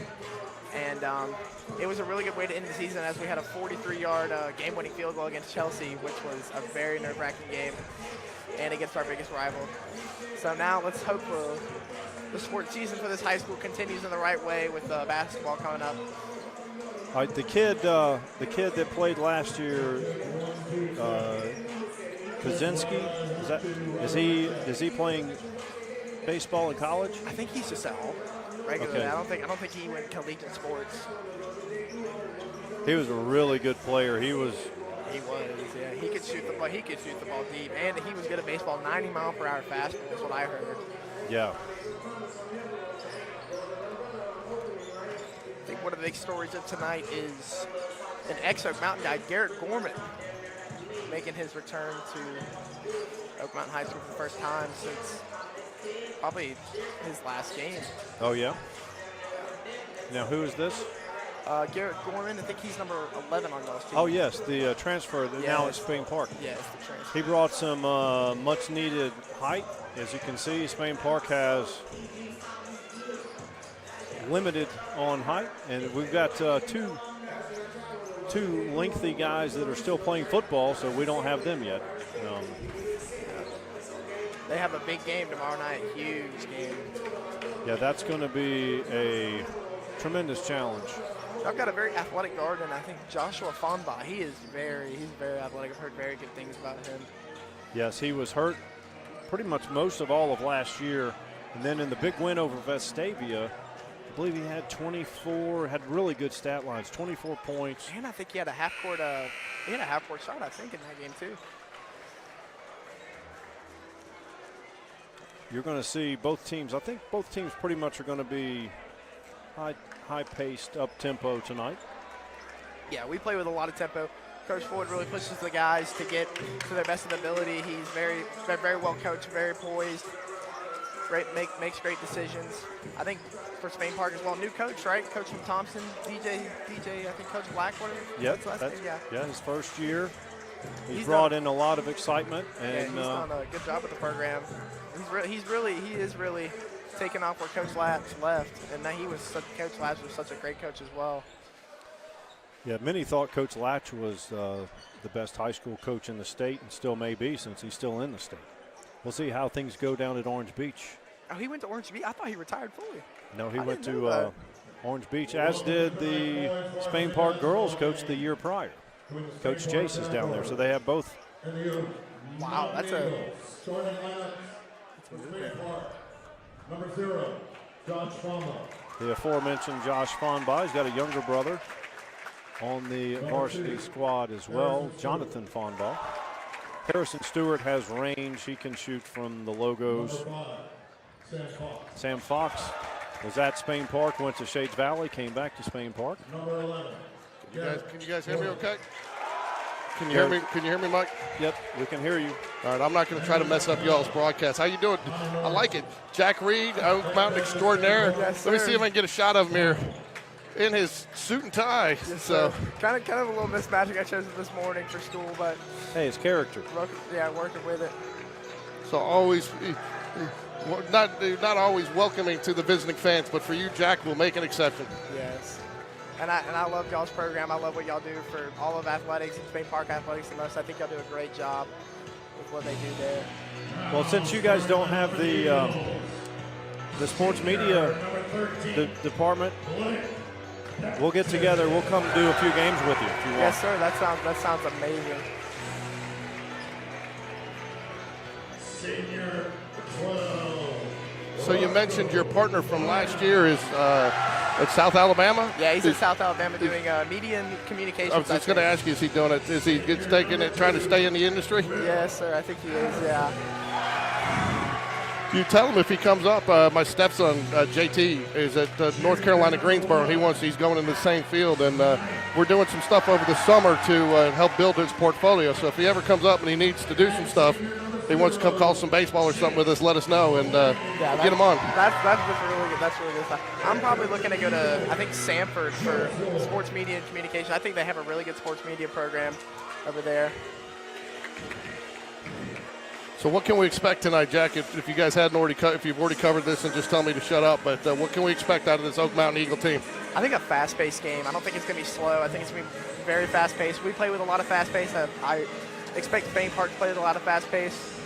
I expect the ball to be somewhat to Garrett Gorman a little bit more than he gets it, as this is his kind of game back. First game back at Oak Mountain since his last game at Huntsville at Jacksonville State. All I care about is Jasinski finally gone between all the different sports he played. He was a talent. Man. He was a thorn in the side of every Oak Mountain opponent. This is the biggest I've seen our student section in a while. Well, we were talking, this has turned into a little bit of a rivalry, being so close, having to drive past each other, go to school. Yes. Oh. Lamey for three. Money. That is a start that they want. That is a start that they want. Conbob with the ball over to Sam Fox. I think Oak Mountain's also looking for a little get back this year. Step back shot, no good. As if I'm not wrong, I think y'all swept this last year, right? I believe we did, but it didn't really matter when you lose the first game of the area tournament, right? Yeah, that was a wonky game. Yeah, with the official breaking his ankle. Yes, that's what I thought really got the game. Harrison Stewart drives, rejected. Will Patterson blocks that shot out of bounds. Eagles lead 3-0. That is something we like to see out of Will Patterson there.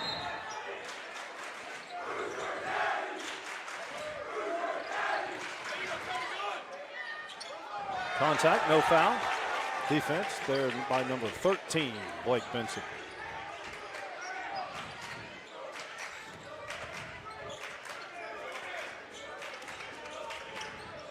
Playa, turnaround shot, down and out.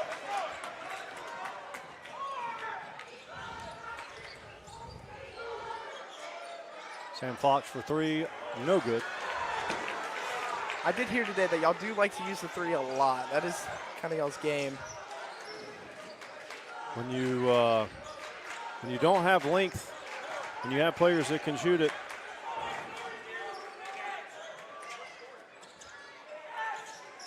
drop down low, good. That's number 2, Will Patterson. How many multi-sport athletes are on this basketball team?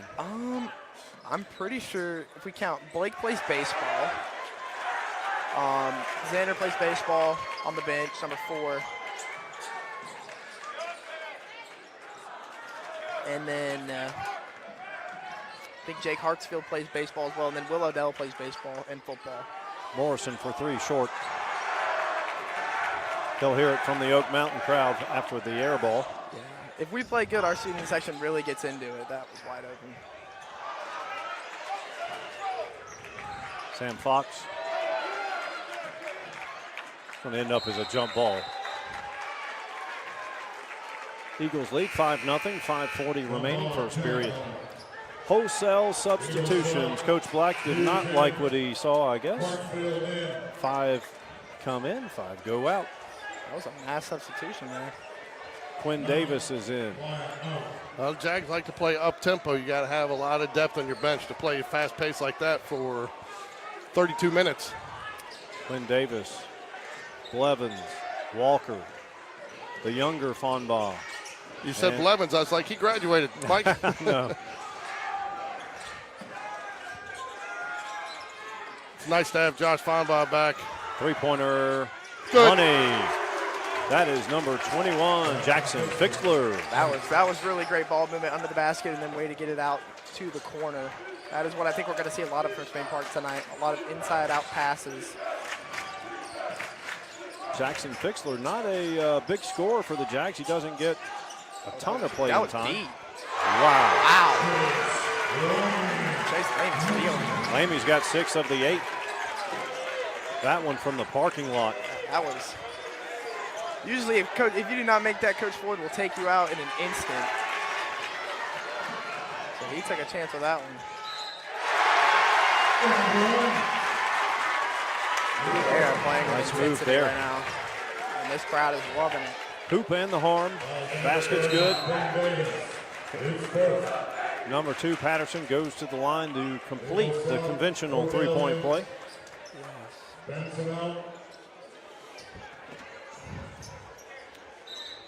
Cooper Gann comes in for Blevins.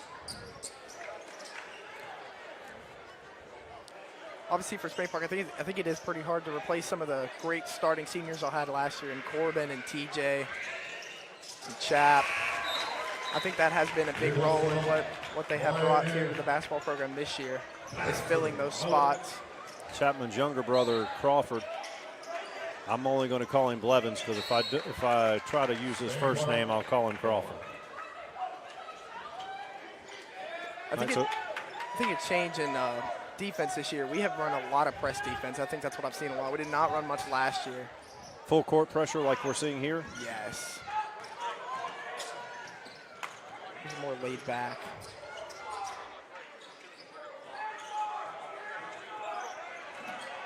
Quinn Davis out top. Ball poked away, he regains it. Riley Kent for 3, left-hander, money. Riley Kent is a transfer from Hoover. And as you mentioned, Jack, Garrett Gorman came over from your school here at Oak Mountain. And then another Yeah, there's a lot of controversy. People don't really know. Some people say he got rezoned, and some people say he just transferred to get more playing time. Oh, wow. Chase came in there and blocked out. It's foul. Yeah, some of these, some of the transfers and move-ins and outs is a little hard to figure out. When, especially, like, for instance, you have Spain Park and Hoover in the same city. Yeah. They're much further apart than, I guess, Oak Mountain and Spain Park are less than 2 miles apart. But Cooper Gann, no good, first free throw. But you're in the same city and kids go back and forth. It's a little, I don't know, I don't have the answer, so I'm not going to complain about it. Second free throw also no good. What grade is Riley? It doesn't have here on my sheet. But Christian Moody and Riley came over from Hoover, and I don't know if they moved into the district or not. Yeah, Cooper does make the third. Hoover, that's a loaded team over there. Yeah, Hoover, they've got the big man. They've got Salim, what's his name? Salim London's Yeah. their guard. I don't think they'll lose a game inside the state this year. They're solid for sure. We play them, I believe, next month. Walker for 3 deep. Off the front iron, no good. And I think those are the shots that Spain Park's going to have to make, those wide open shots right there. You cannot miss those. And Walker can do it. He won the three-point competition at Hoops After Dark at Spain Park. QB1 for 3, no. Riley Kent, defensive rebound, nice outlet. Cooper Gann drives, dishes. Good pass. Good vision there. That's Walker. Just like that, Jack, it's a 2-point game. Jags were getting run out of the gym. I think that's what Spain Park's really good at, is keeping calm, staying with the game, and then taking over when they need to. And they have really just stayed in this game as Oak Mountain had that hot start. The hot man, Chase Lane, checking back in the game. Harrison Stewart, Tommy Morrison both back in for the Jags. They've got 6 people on the court. Now they have Miscommunication. 5.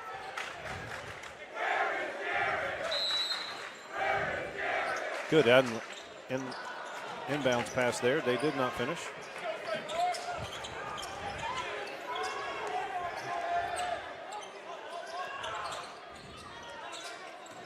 Oak Mountain playing man-to-man. Quinn Davis drives, no good. I think we're going to see a lot of physicality under the paint tonight. These games are always physical between Oak Mountain. There's Another deep one. 3. That was a heat check. I don't know if he should have taken it. He might be out of the game after that one. Kent for 3. Misses badly off the backboard. Kent gets the steal. 2-point game. Harrison Stewart, he can shoot it from really deep. Quinn Davis back to Harrison, deep 3. Nope. QB1 with the rebound, number 5, Lemons. QB1, is that a Xbox call there, Mike? Well, he's their QB1 on the football team. QB1, is that our juke left or right? R1 or R2? He put up great numbers this year. I saw on Twitter or X. Yeah, that's our football social media team went absolutely crazy this year. I think I had a post like every 3 hours from them talking about stats. It's nice, because to be able to, it's a really good platform for high school athletics because you can post the video and it goes out immediately. You don't have to worry about the broadband issues and storage and trying to text or email because that's an issue. Yeah, it is. I think at one point he led the nation in rushing yards. I think it was after maybe week 2. Oh, wow. Leads back to 5. Oak Mountain full court pressure. Sam Fox brings it up right side.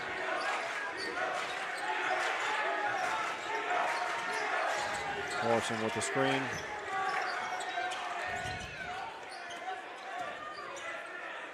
Quick ball reversal. Sam Fox drives left side.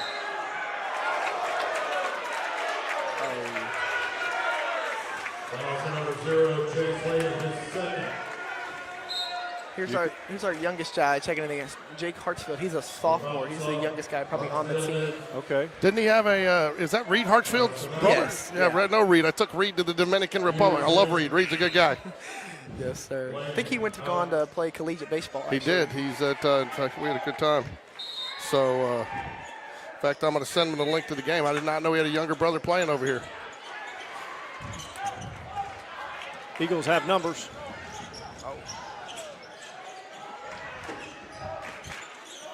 Both teams play so many players. I love to see it. Yeah, you love to see guys getting minutes, so you don't usually get minutes. Play with a lot of substitutions, a lot of pace.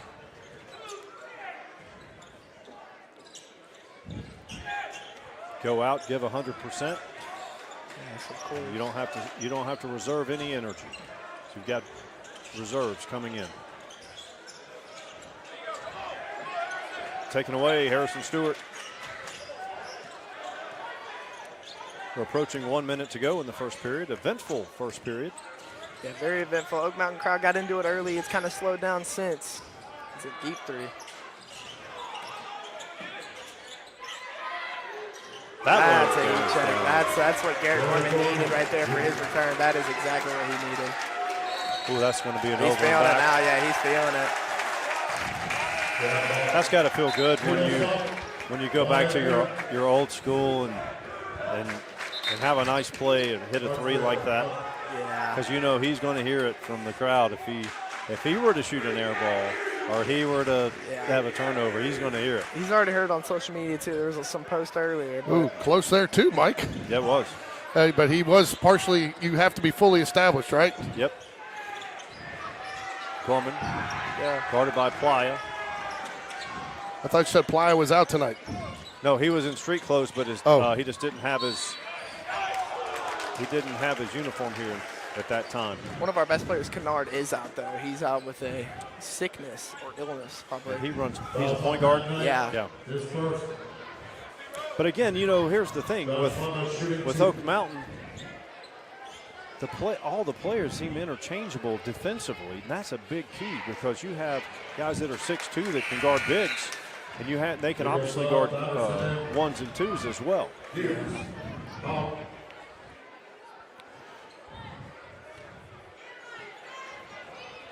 Everyone that's dressed has played meaningful minutes for Oak Mountain. 1 point lead. They'll probably hold it for one here. Well, maybe not. Good move. Fonba out top. Inside of 10 seconds. Good pull up. Oh, halfway down and out. Long Oh, wow. shot. Oh.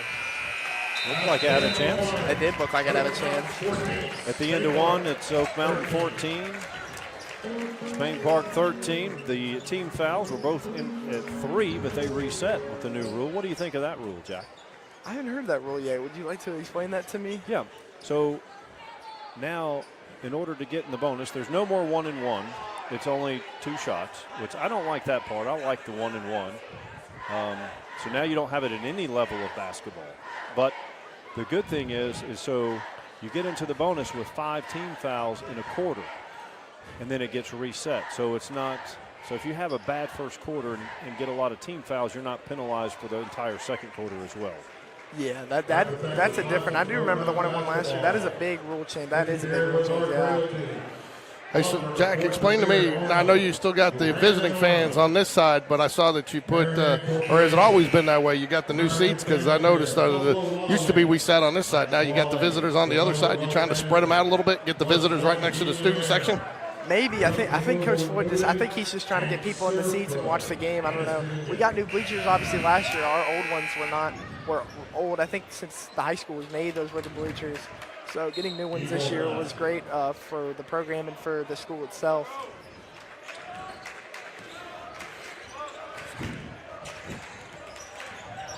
That was a great. Gonna have a for 3.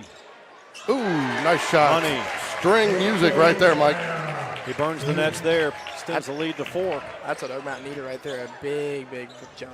That was a nice jump shot, but he needs to work on his academics. His GPA is only 4.2. Yeah, great fly, very scholar athlete. He's in my English class, actually. Great kid. Pomba drives, count it. That was an athletic move right there. That's kind of the key of Josh Pomba, his athleticism. You know, he's a media guy, too. I don't know if you've seen the Fonba flicks or whatever where he does all his picks and stuff. And I think he did some photography for the Ohio State commit, Naeem Alford, I think, for Parker. Saw that online. 3-pointer no good. Playa keeps it alive. It's going to be a jump ball situation. You got to give our administration credit, too. You know, Iron City gave him a hard time about taking those photos, and they worked out a deal to where he's able to still do it somehow. But, you know, just a kid trying to get an education. So credit to him for what he does, and he does it for a lot of students. And I don't think he charges much, like $20 for all the flicks, huh?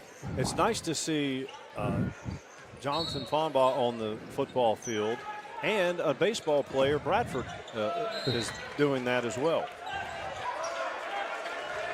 That is. Got some confusion here. Everyone's pointing different directions. It'll be Oak Mountain ball. The officials said they didn't see the tip. That's the second time, Mike, that all officials have looked at each other once in the girls' game, and nobody knew which way to call He it. stepped over. That was clear. I saw that. 2-point lead. 7 minutes to go. Second period. Now, if I have watched my film, chin usually is a play inside is what they're about to run. Get a guy under the basket.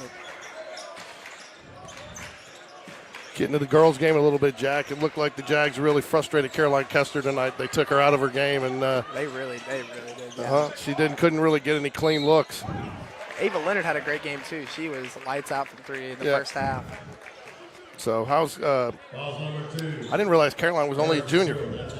Yeah, she is. She is a junior. She should have a really good future for the program of Oak Mountain girls basketball. Sorry, But they did really shut her down, and I don't think she had but like 1 3, and that's not normal. She usually has like 3 or 4. Yeah, they really, with that defense, they were really double teaming her up top and didn't really give her any clean looks. And she looks like she had to force a few quicker than she wanted to, and those didn't go in. I don't really think we had like a basket until like the end of the first quarter. It was all free throws. Blake Benson hits both free throws for the Eagles. Lead back to 4. Harrison Stewart, Sam Fox. I can say that the girls do play with a lot of intensity. The Spain Park girls do. They're much improved over last year. The girls extended out in that 1-3-1 trapping half-court defense. Morrison 3 off the mark. Eagles with the rebound, 3-on-1. Nice finish there, number 25, Will Odell, QB1. Leads up to 6. Trying to get the foul on Hartsfield. You say Hartsfield's a 10th grader? Yes, he is a sophomore. He's a little bigger than his brother Reed. He is, yeah, he is a little taller.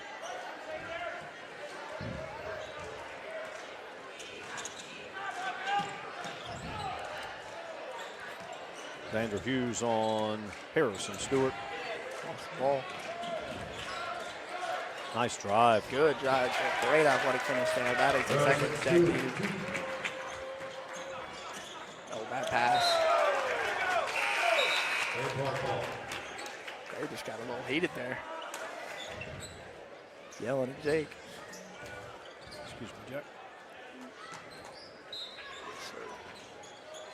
Sam Fox to inbounds. He gets it to Fonbaugh, the elder Fonbaugh. That's a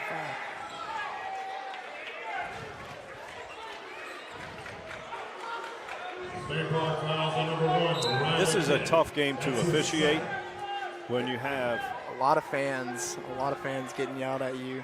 That's always a challenge, right? Yeah, you know you're gonna hear when you're doing one of these games. But just from a standpoint of all these athletes, you almost have to be an athlete as an official to keep up with the pace of these kids. Playa back out. Quick ball movement. Oh, that was a foul. Spain Park foul number 1, Riley King. His 3rd. So 2 more. 2 fouls away in the bonus for the Eagles. They'll get sent now. They're one foul away. Sam Fox was holding Playa.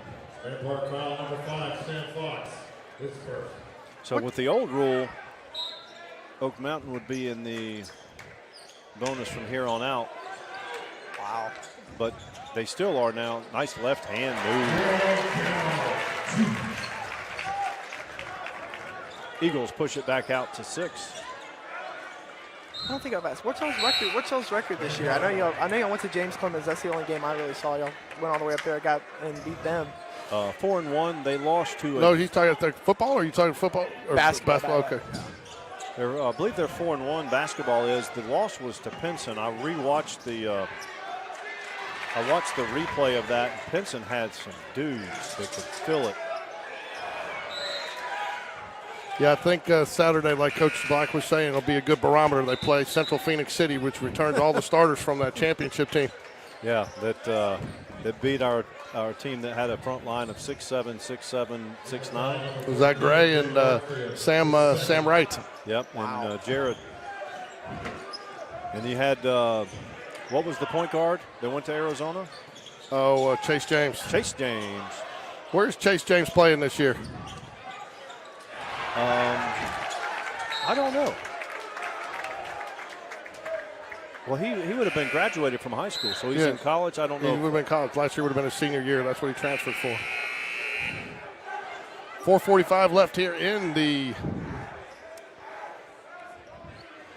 second period. At halftime, we're going to have Jackson Bell, Eli Smallwood, and Mondays with Mitchell, none other than Mitch Frazier. Scooter and all, Mike. Oh, that was Sam Fox for 3. No good. Will Odell with the defensive board. lots of fouls for Spain Park here in the first half. Yep, they're in the bonus, so with 4:38, they're going to go shoot 2. If I'm Coach Black, I'm not real happy with those folks. There's been a couple tacky fouls here on the Jaguars that they just don't need. Yeah. Well, QB1 not the greatest of free throw shooters. They did the reverse jinx on him. Yeah. Lead is now 7. Sam Fox will take a breather. Sam Fox sounds like it should be a cartoon. He's got some hair. Tell. Threw that out. This is the second. Walker Coxhead rebound. Cooper Gann.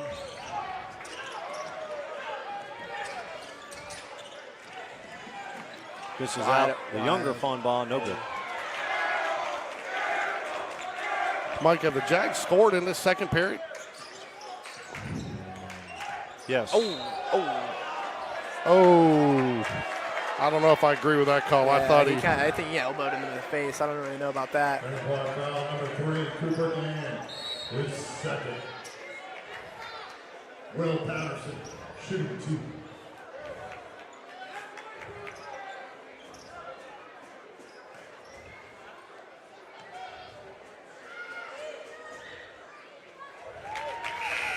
Will Patterson, much improved player from last year. Didn't really have a lot of minutes. He has a lot of minutes here as a senior this year. Ray Ply checking back in the game here. Probably for Blake. Legal sub. Wyatt. Nope, it's for Xander. Hughes. Out.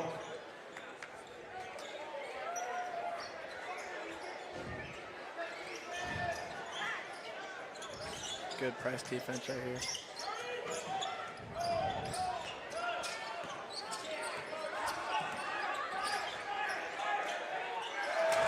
Another turnover. Oak Mountain playing with aggressiveness on defense here is what Coach Floyd really likes to see out of us.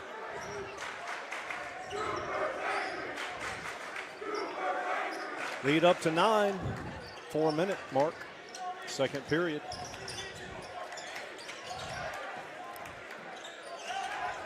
Both teams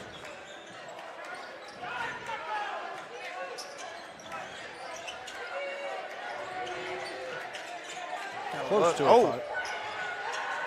Nice drop down pass, no good. Gets the rebound, puts it back in. That is number 13, Blake Benson. Great efficiency there from Blake. Way to not give up on the play and grab your rebound and shoot and score. 3 again. Oh, wow, that's over the back.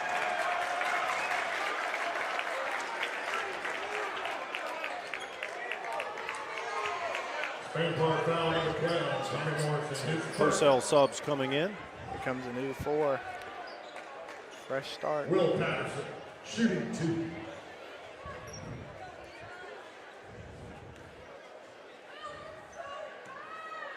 So do these chairbacks here, are they like season ticket holders? These are for the 6-man priority club. These are, I think, mostly parents and people in the 6-man priority club. I think it's something that new that Coach Floyd created this season, and it gives a great opportunity for fans to watch the game and in a comfortable seat as well.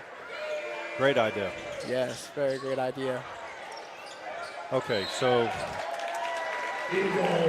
basically the same play that happened down there, but different result. 12-point lead, 3:22 remaining.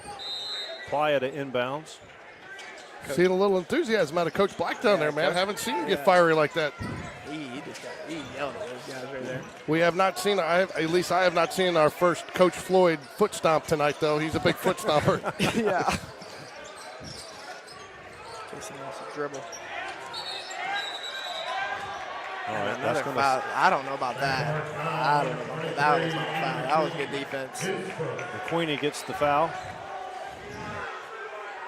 McQueenie, baseball player, lots of expectations on him this year to be maybe the #1 starter for the Jaguar pitching staff. On the bump. Peyton Wood. You got Max Vinson, talking to Coach Smith. Not this basketball, but baseball's right around the corner, and talking to Coach Smith a little bit about it. And this is one of the first years they've lost over 45 guys the last 2 years from senior classes. So it is wide open this year for positions. I think the only settled position is going to be Reese Jones at shortstop. Do you think Arnold will be recovered enough to get any baseball? I don't know. I don't know. I've heard mixed. Reports on that, and to be honest, I'm not sure. He may not want quality of life at some point. Sure. Good drive. Harrison Stewart drives for 2. Harrison Stewart. One thing we've learned about these two teams, though, Jack, is no lead is insurmountable in the first half. I mean, it seems like you almost don't want the lead in the first half because that team always seems the other team comes back in the second half almost every time these two teams play. Yeah, there's such thing called halftime adjustments. I think Spain Park will make a lot. This court, wow, what Patterson thing with 3. That's a 3-pointer by number 2, Patterson. Great ball movement and dish out there created that shot opportunity. Tough to come back when you. Tough to come back, though, when you're having to face threes like that. Yeah, that. And then it's going to be a long night if Spain Park is going to continue to foul and put Oak Mountain in the bonus. So Oak Mountain is knocking down those free throws. I think what Spain Park needs to do right now is if they got a 3, they got to hit it. Yeah, they've been cold from the perimeter tonight. There's no room for error. Oh, wow, that's great.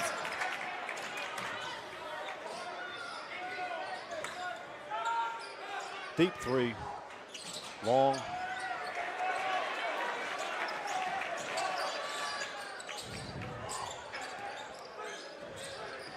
Good drive.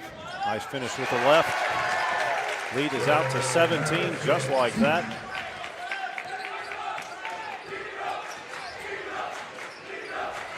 Crowd getting into it. Good turnaround. Oh, that's a jump ball. Oh, no. Coach Floyd is heated. That was the double foot stomp. There's Garrett again. Oh, no, that is not going to be good. Hey, Mike, you want to go while I interview these guys into the locker room and see what Coach Black has to say at halftime? No, I'd rather drive home or run outside with my hair on fire. I would not want to see that room in a minute and 30 seconds. That is not going to be. It would not be PG rating. It would not be PG rating at all. He doesn't even have to speak. I think the look on his. All right, we just got a double foot stomp there from Coach Floyd. There it is. I can't. Oh, wow. Patton Knight knocks it down. The lead is 20. I'm starting to think, as I've been watching this team for about 2 years now, I feel like the foot stomp can either be you're mad or it's like a call. It is. I think it is again to get your attention. He's got to change the soles of his shoes out, though, every 3 games. That's blocked. What a. Ooh. This has been a second quarter for the Oak Mountain Eagles. 43 seconds here, and we should have some football players on talk about their Friday night matchup down at Saraland, number 1 versus number 2. They leaving early tomorrow morning? They leave at 11. I didn't know this, Mike, until you get a 15-hour window to travel. So you can't, to keep it fair for everybody and for schools that have bigger budgets, so you can't, go stay overnight. So you have a 15-hour, so you have to time it when you're going to leave and when you got to be back. It's crazy. I don't like that. That don't help him one bit. They mean bus all day. Yep, so they're leaving. No. I think they're leaving 11. Yeah, I think that's a good call there on the block. It looked like he moved that shoulder into him just a little bit. Playa will go to the line. Foul number 2, Harrison Stewart, his 3rd. Oak Mountain is relentless tonight. 20-point lead here, 32.7 seconds left. Make those great. Like I said, we will have Jackson Bell, Eli Smallwood, and Money Mitch Frazier coming on here in just a few moments. Playa hits the second. Lead is 21. Back in the game for the Eagles, number 2, Will Patterson. Eagles going full court pressure here. And frankly, the Jags have not been able to handle it. It's got a breakaway. He's got a wide open man. Oh, he took it himself. Oh, no.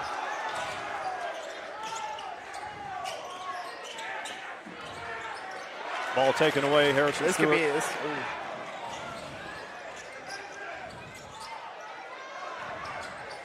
QB1 offensive board.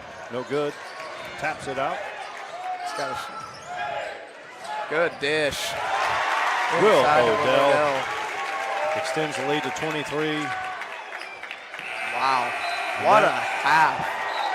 42 points in the first half for the Eagles. That might be the greatest first half I've seen out of the Eagles all season. And what's the record? They're 5-0? 5.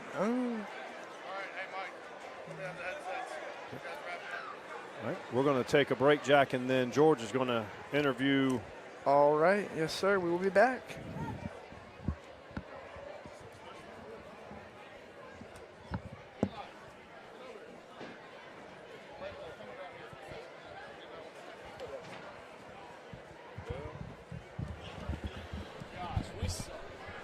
Hey, man, easy. We're on the air. Go, get it on. You know how to do this, right? All right, you guys, can you hear me? Can you hear me, Eli? Sir. Yep. All right, Eli, you actually have to talk here, okay? I know you sometimes too shy. All right, so actually, I interviewed you once earlier and you did good, but right now I'm joined by, we like to call him Jackson Bell, but known on the football field as Coach Bell. Mitch can't hear. I can't hear. Yeah. You can't hear? Oh, there you go. Can you hear now? Yeah, I can. Yeah, can you hear now? So, joined by Coach Bell, and can you hear? Yeah, it's a little quiet. Sorry. Can you hear now? Yeah. There we go. All right, now we got our technical difficulties. So you guys, I think there's a big game tomorrow night. Am I right? Oh yeah. So talk a little bit about preparation this week. Jackson, as the resident coach here, and how's the preparation been for the week? What are you guys how are you guys feeling heading down tomorrow? Yeah, I mean, we've kept it pretty simple so far. Same thing as always. We have changed up a little bit. We know it's going to be a great environment down there. We put the speakers on at the stadium, got their fight song going. So we've been trying to get ready for that crowd that we know they're going to have. It's just that we know they're going to be a great team. We know we have a lot on our hands right now. So, I mean, we got to execute. We got to go down there and take a business trip and be able to do our jobs. Eli, as the holder, you kind of get overlooked a little bit. Every holder does, but you play an important role on that team. You've done it for 2 years now, and you got to have good hands in there. And again, good chance that this game comes down to a field goal or an extra point tomorrow night. So talk a little bit about special teams, because you've been an integral part about that of that group this year.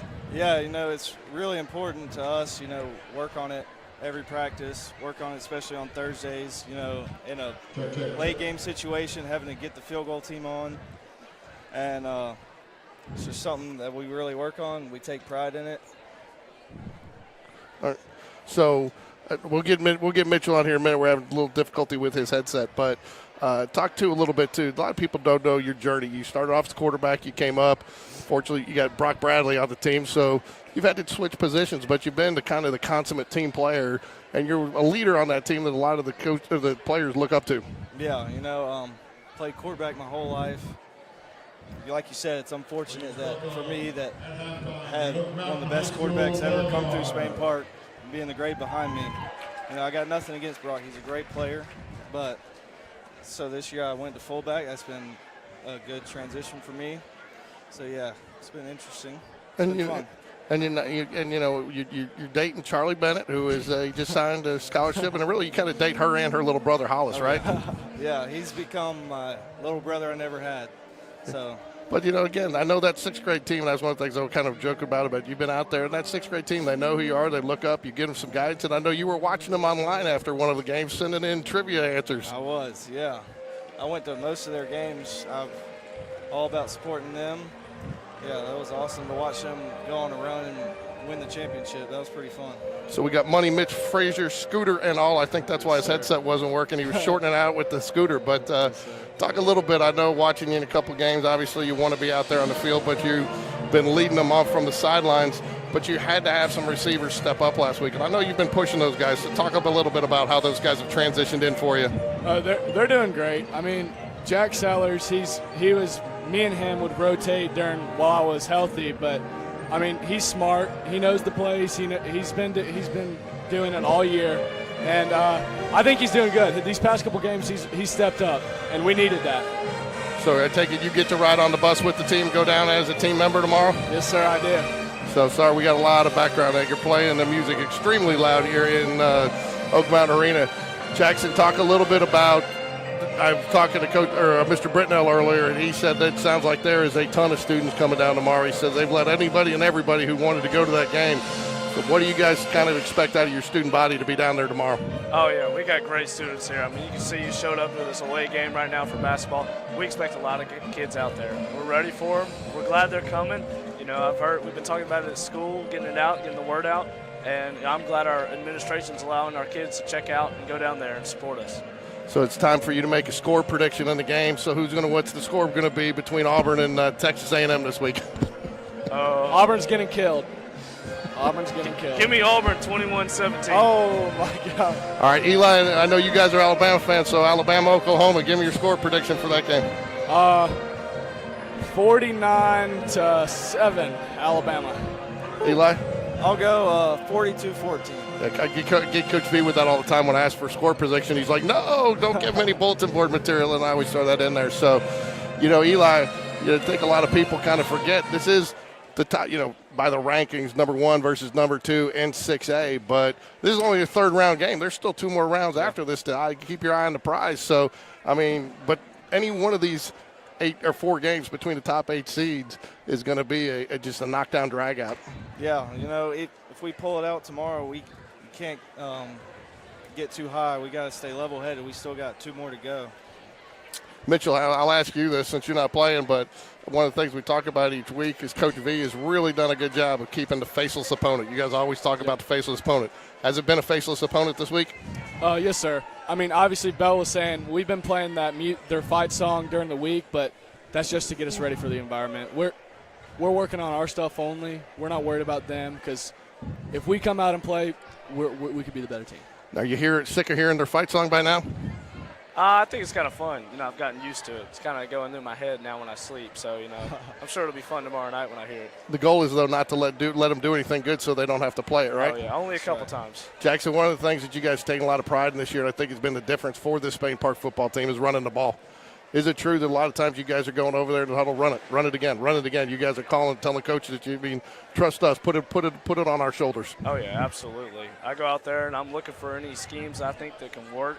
I'm looking at their box, and if I think we have a play that works, I'm going to tell V, and we'll go through it later in the game. And a lot of times it hits, sometimes it doesn't. But he knows, he trusts us, he allows us to feed the ball, and I'm glad because we're getting our backs great yards and great touchdowns and putting their stats up.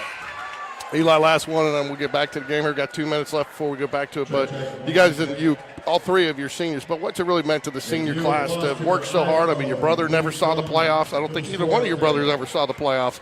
You're the only Smallwood. What's it meant to the senior class, not only to finish the season 10-0, but also to be doing so well and into the playoffs? Yeah, it's just really special to us after, all we went through, the coaching change, 2 not so great seasons.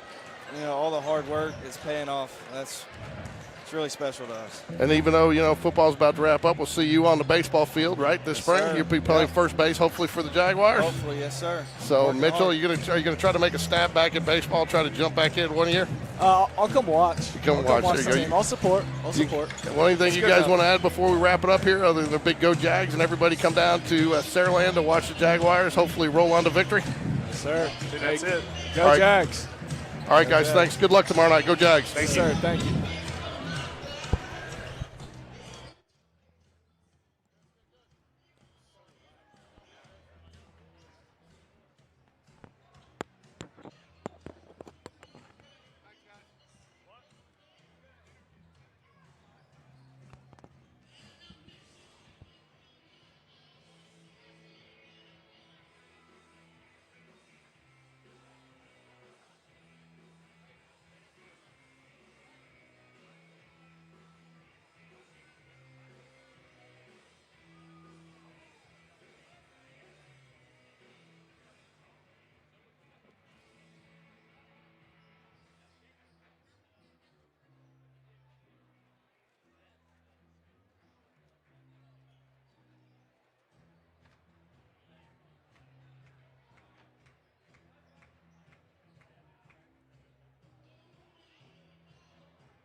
underway, third quarter.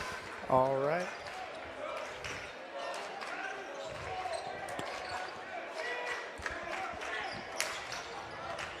All right, Mike, what's it going to take for the Jags to get back in this game and make a run in the second half? For 3 or 4 Oak Mountain players foul out. Ooh, wow. I don't know about that. Looked like he lowered his shoulder a little bit. This is a weird officiating game right here.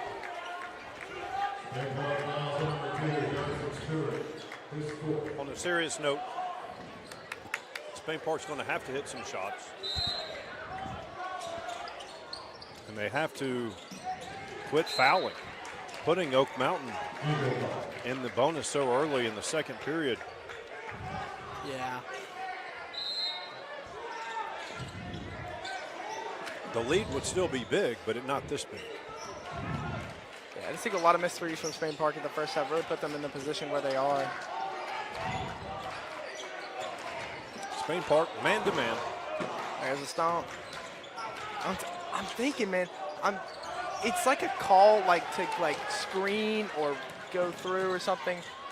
The stomp can either be mad or it can be a call. That's big right there. Money. That's what they need. Garrett hits the 3. Lead is now 20.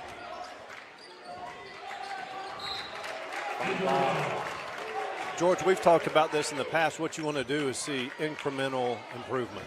Knock it down. Maybe get it to 14, 12 at the end of this third quarter. It's going to be hard to do the way Oak Mountain is playing, Jack. Yeah, they are playing really well tonight. Probably the best I've seen them play all year. I mean, the Clear game was good, but I don't think Clear was as good as the competition that Spain Park is. Good move there inside. Drop step. He did have a good move. Did not go. Harrison Stewart brings it up for the Jags. Morrison throws it to no one. Mike, one of the things that, they like to shoot the 3, but you live by the 3, you die by the 3. And the nights where you're not making it, it's what you can get a 20-point game, a 20-point loss. Yeah, we had 2 threes made by my count. Garrett had 1, and then number 21, Fixler, had 1. Kind of playing like in past years, like Alabama basketball, lots of 3s, but if you don't make them, you're in serious trouble. Yeah. Not a lot of work in the paint. Good drive there by Chase. A lot of fouls. Lots. He got the game started off on a good note. Lamy had 6 of the first 8 points of the Eagles. Yes. Hit those 2 big threes right out of the gate. This officiating crew is very, very strict. I think if they see something, they're going to call it immediately. Again, these type of games are tough to officiate. Not really lenient. These are not the let them play refs that usually you see in these types of games.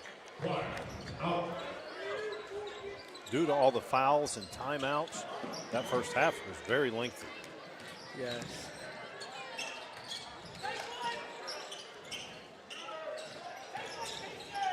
Oh. Ball fake, drives. Oh! He'll go to the line. That'll be a foul. Looks like on, not Kennard, he's out tonight. Will Patterson. Gorman up to the line. Concession stand has pizza and pretzels, half price, rest of the night. How much is the regular price of pretzels? Do you know? I actually do not. Probably expensive, actually. Concessions are not cheap these days. No, that's how you have to raise. Yeah, how is a student do it on a budget these days, man? I don't. Got to work at least. Got to have a job. So, Jack, you said you're probably going to go to Stanford next year? Yeah, probably gonna do maybe 2 years at Jeff State for community college to save some money at least. I think that's a good route for me. Don't want to be in debt, and then probably maybe Stanford if I can get in, if I have the good enough grades. The community college route is so underrated because if you look at the facts, 80% of college degrees are not worth the debt that they cost. So why not get the first 2 years in community college? Well, Coach Floyd not happy with that call. Jags draw the charge there. Can wave off the basket. I tell you, Mike, I think that's not only you talk about knock down some shots, but I do think the Jags need to get some fouls called on the Eagles and get some of their points from the line there. That's the way they're going to get it. What was that? Who was that to? Blake Benson. I think it was for Joshua Famba. Yeah, but you had Oak Mountain had a safety center fielder back there, and he just picked it off, and it was. I think that was. At this point, you don't even focus on incremental gains as far as cutting into the deficit. You just got to play fundamentally sound basketball. Yeah, you want to win the half. You want to win the half. No moral victory, but win the half. That's what Coach Hatter did the other day with the girls down at Calera. You know, again, he was very disappointed in the loss. It was a game we definitely could have won, but again, played much, much better in the second half, and I think they saw that kind of come through the last two games. Jags will be back in action. Lady Jags Saturday, 10:30 a.m. at Thompson against John Carroll, and then you'll have Spain Park Varsity Boys at their home tournament over the holidays playing Central Phoenix City, which should be a good matchup. 2 versus 2 down here. Nice. What an absolute move. Will Patterson is having a game tonight. Probably the best game I've seen him play all year.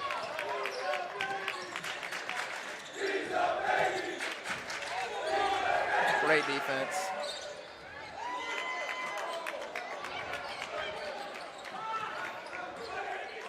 Lead is 25. Under 5 minutes to play in the third period. Jags on a very scoring drought. I think they started the second quarter with 17.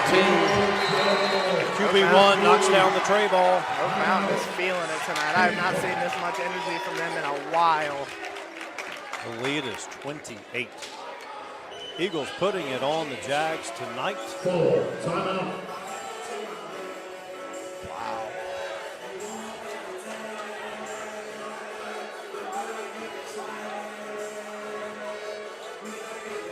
Sometimes teaching moments can hurt your feelings. And this is a teaching moment for the Jags. Let's see what they. Yeah, in the young season of Coach DJ Black, I think this is a teaching moment. This is a coming into the nest. This is a tough environment to play in my opinion. I did not. Is what you call this the nest? Yes, I think that's what. Yeah, I think that's what we call it. Yeah. So, Mike, did they get a structural engineer in here to measure the deflection in the Oak Mountain student section bleachers with them jumping up and down like that? No, not that I know of. They have a good showing tonight. It's a good student section showing. It is. I think it's also a very good advantage for us. They're so close to the court. Can right. Obviously have some impact on the game a little bit. Loud, vocal. Gosh.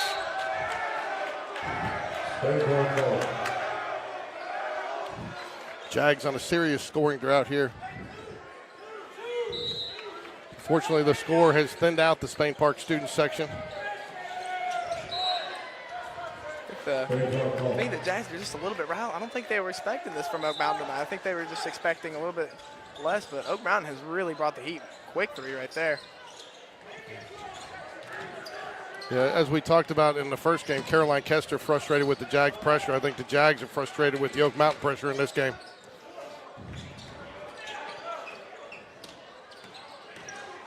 Good drive. Very nice drive. Finished with the left hand. The lead is 30 as we approach 4 minutes to go in the third period. I think when's the last time one of these teams led by 30 in a game they've ever played? I mean, this is unheard of. Oak Mountain versus Spain Park, usually physical, close. Right. Anybody's game. They'll get QB1 for a foul there. It'll be on the floor. This is just an all-out massacre from the Eagles tonight. Eagles call number 25, Will Odell. He's hurt. I'm not sure I can remember. I think Jags are finding themselves in hot clock territory, Mike. That's not where you want to be, is it? No, I can't remember last time I saw the Jags in hot clock territory. The boys, that is. Right. The takeaway there by Jonathan Fonbaugh. He drives. He can use his athleticism, and that's a. Oh, wow. That was probably an accurate call. It was just Jonathan was out of control there. But he really did just jump into him. We're not getting second chance points. So Oak Mountain's doing a very good job of clearing the defensive boards. I think next time we are in action should be, I think we're going to Gulf Shores for the Gulf Coast Clash tournament over Thanksgiving break. Okay. Oh, is that the Coach Latch tournament? I'm sure it is, because Coach Latch and Coach Floyd have been tight for years. And is it Gulf Shores or Orange Beach? I think it's Gulf Shores. Oh, is it? Okay. Well, Latch is at Orange Beach, right? Yep. Oh, I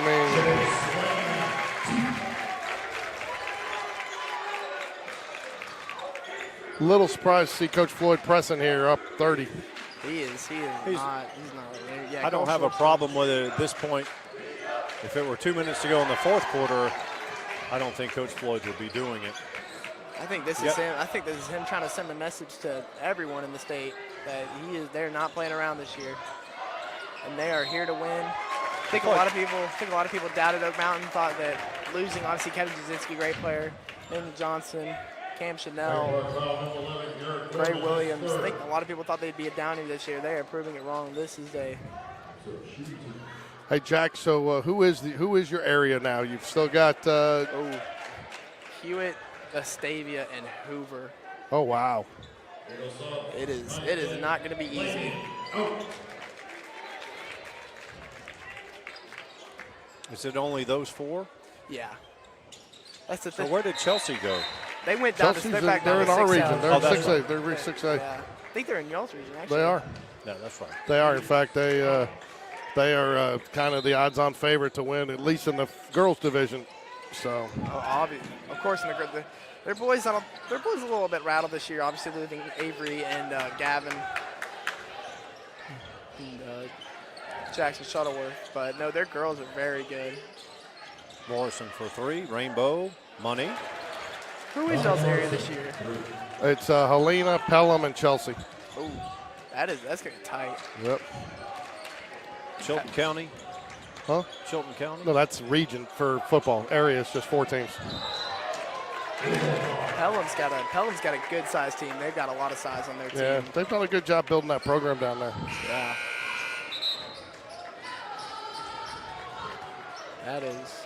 Wait, so we don't have to go to Benjamin Russell or Chilton County for basketball? No, they're because baseball, basketball, volleyball, all those do area, not region. So you're in 4 teams. Football though, you couldn't really do two out of it. So, well, really in football, what you do is you go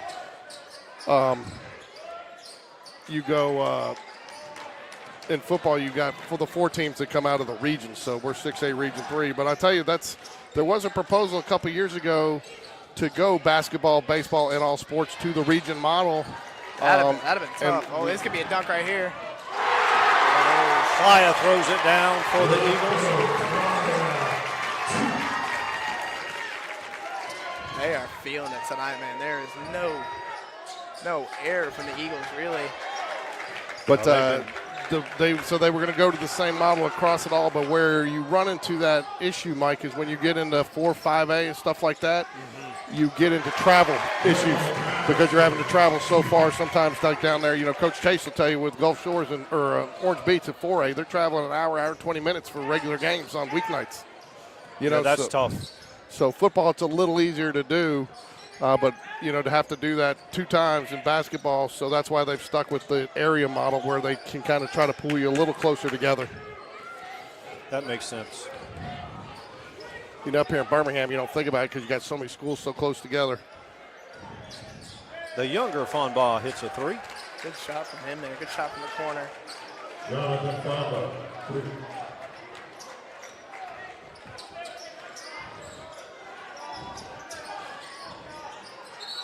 Patterson on the side of bounds.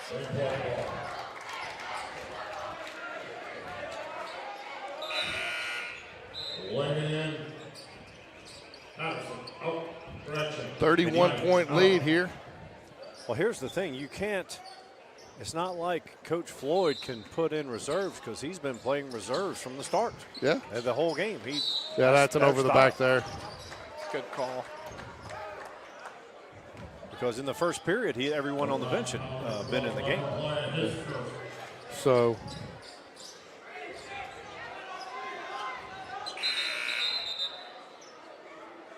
Levinson. Out.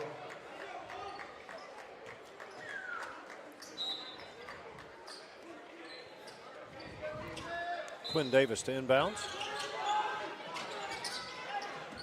Blevins back to Davis.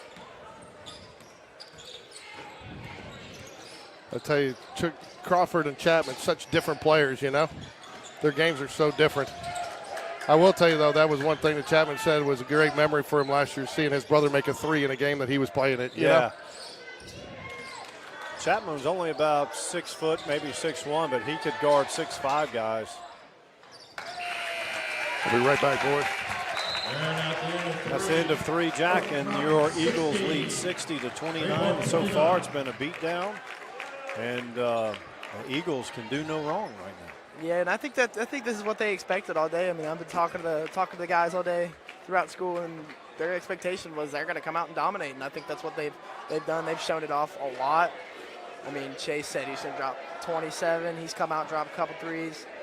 So relentless attitude from this team, and just great execution tonight from the coaches, the players. I think Coach Floyd's even happy. I haven't seen him with a smile on his face in a little bit. Yeah, it's hard. There's not much to be disappointed when you're beating a quality opponent. You've doubled them up, and before you begin the 4th period. Yeah.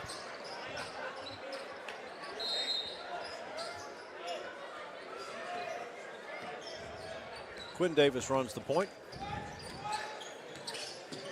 Blevins to Walker.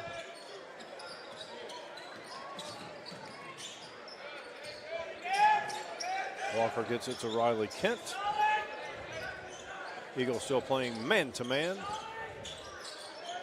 Crawford. I knew I would say it. Blevins.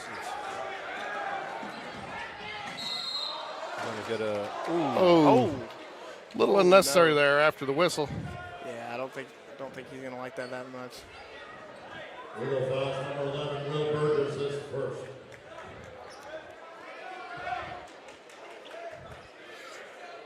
.31 lead, 7-13. It is a hot clock situation. Can't remember the last time seeing the boys Jaguars, but as Coach Black told us earlier, Mike, this is going to be a little bit of a process, switching styles. Got a different group of players this year, somewhat similar to what I was talking about baseball. Lost a lot of Jags last year. 12 seniors on that team. You know, it's going to be 9 seniors. It's going to be, there's growing pains when you have those type of situations, but it's also nice to see new student athletes come up. Riley Kent for 3 and the foul. You know, and one of the things we talked about earlier with Ava Leonard and Nyla Calhoun, the fact that, you know, Coach Hatter took some lumps last year bringing them up as 7th graders, but it's paying dividends this year. Yeah. You know, they're used to the speed of the game now. They're still learning a lot, but those are going to be. Graders? Huh? They're 8th graders? They're 8th graders. Wow, they will be. They started in varsity as 7th graders last year. Good Lord. Learned the ropes. They are. Now they play AAU. They're playing. I'm not sure which team, but they play with their 8th grade group on which makes sense, you know. But they definitely are holding their own out there. They have to. By senior year, they will be a nasty duo. Oh. On top of that, you've got Tori Hunter, I believe, is an 8th grader that should be pretty good next year. Her older, I think her older sister's Tori. I can't remember the younger, but Hunter, and she's an 8th grader. She's a good little player. We got a couple good years coming up with the Lady Jags. Lady Jag basketball is going to be fun to watch the next couple of years. Yeah. And we will be covering it here on Game Day Sports Radio, right, Mike? That's right. Because Kent for 3 again, lefty off. Because your daughter will be a senior next year, and after that, we're empty nesters. We got to figure out something to do with our time, right? I know it. Yeah, Jack, you guys are all leaving us, man. I know. Gotta go off into the real world. 5:30 left here in the game. Hot clock situation. Jags do put the ball in there. So, Jack, maybe I caught this earlier. What is the Eagles' record? We are undefeated. Are you? Not lost a game yet. And it shows tonight. It is showing tonight. Queenie finishes the play. I know there were some people worried last year when Coach Latch announced he was resigning that they would Spain Park would come and get Coach Floyd, but you guys had to be happy to keep him. I know he likes it here, and he's done a great job getting you guys where you want to be. Yeah, he has done really good. He has done a really good job with us. It's nice to see, too, you guys can play without Jasinski. How many times did we call his name? I mean, he was shooting fadeaways from half court and making them in that game, Mike. And getting steals and blocks. Even our best player, Chris Kennard, out tonight, who praise up to him. Hopefully he grows from his illness, but this is... It's been a complete team effort. You had... I mean, like I said earlier, I don't think I've seen the last time that Spain Park was down 60-36 to Oak Mountain. Ooh, he dribbled that. That should have been a double dribble. I mean, I just think that the games have been so close. Oak Mountain's either won by at least 2 points, or Spain Park's won by 2 points. These games are just usually 5 Playa points. with a drive. Playa's been his usual solid self. His cousin, Max Playa, I just found out is playing football at Rhodes College. I saw that on X. Hopefully you should be doing a show with his dad, Mike Playa, on the Army-Navy game coming up here in December, should you not? Yeah, we did that 2 years ago. When it was one of our #1 rated programs. Yeah, we'll get in touch with Mike. Nice play. Good basket there by Riley Kent. Riley Kent, 2, dump the basket. 0 fouls on number 11, Brent Burgess, his third. Riley Kent, shooting point. And Max's younger brother, Alex, is still at John Carroll, correct? He is. He's a junior, maybe?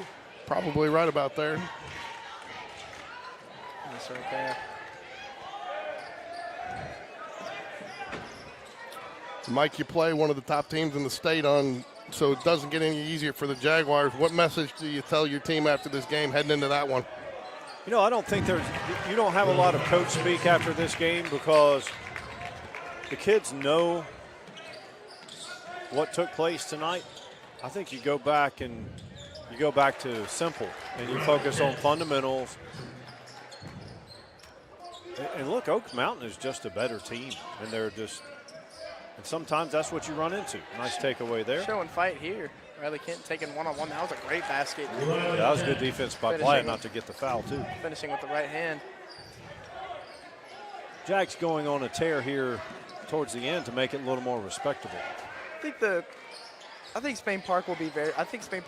A little foul right there. I just think that maybe this is obviously the program will probably be good. Obviously, y'all said how many seniors y'all have? Lost 9 from last shot. I don't know how many we got this year. This year, I'm looking, we have Josh Fonbaugh. Is Garrett Dorman the transfer? Is he a senior? Yeah, he's a senior, yeah. Are you transferred from Oak Mountain to Spain Park? Yeah. I think that's the only 2 seniors we have. Yeah, see, kind of like what I said last year, y'all will have a lot of depth and a lot of experience coming into the next coming years. You know, Jag should get some talent back too. Hopefully, but not till the second week in December, though, right, Mike? Yep. That is true, yeah. Number 21, Jackson Fixler's had a nice game. He hit one of the rare 3-pointers that we had in the first half right off the bat.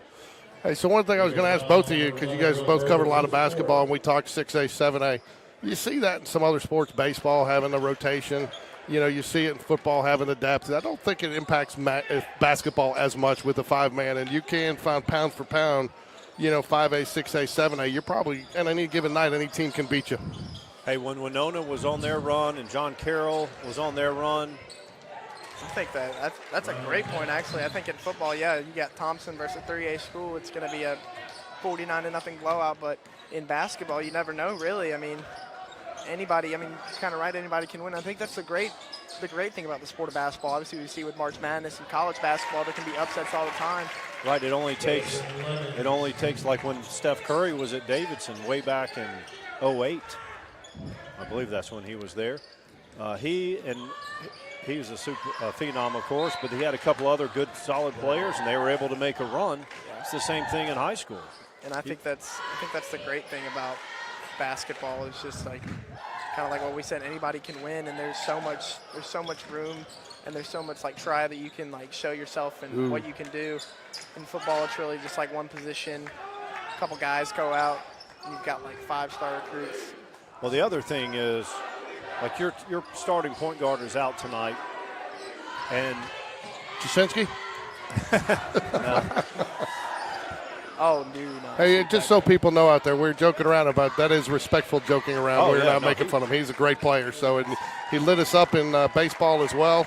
And when we're joking around about it, we're joking around in good spirit and fun. absolutely, he was a thorn in Spain Park's side. Hey, if he did something right, he did a lot of things right if we're talking about him when he's gone. Yeah. Yeah, he did. So- He was Well, that'll do it, folks. We're going to wrap it up here. Get out of here. We are way behind schedule. Want to thank everybody for joining us. Look for some action this weekend. We probably will not be covering the girls' game, but we are going to try to cover the boys on Saturday and do some tournament action. And I think Jack may come join us over the holidays, over Christmas, and call some games at Spain Park. Right, Jack? Yes, sir. I'm glad to. And then hey, you're more than welcome to Oak Mountain plays at Spain Park in about second week of December, so we want you to come join us for those games too. Yes, sir. Thank y'all so much for having me. I really appreciate y'all. Bring a great opportunity to me. Take a look at the schedule. If the schedules don't conflict, we'll come and do some Oak Mountain games if you have some big spotlight games. Yes, sir. You guys, like maybe if you guys host Hoover and it doesn't conflict with Spain Park, we'd be happy to come and broadcast with you. Yes, sir. Thank you. Thank y'all so much for having me. I really appreciate it. Thanks, Jack. Yes,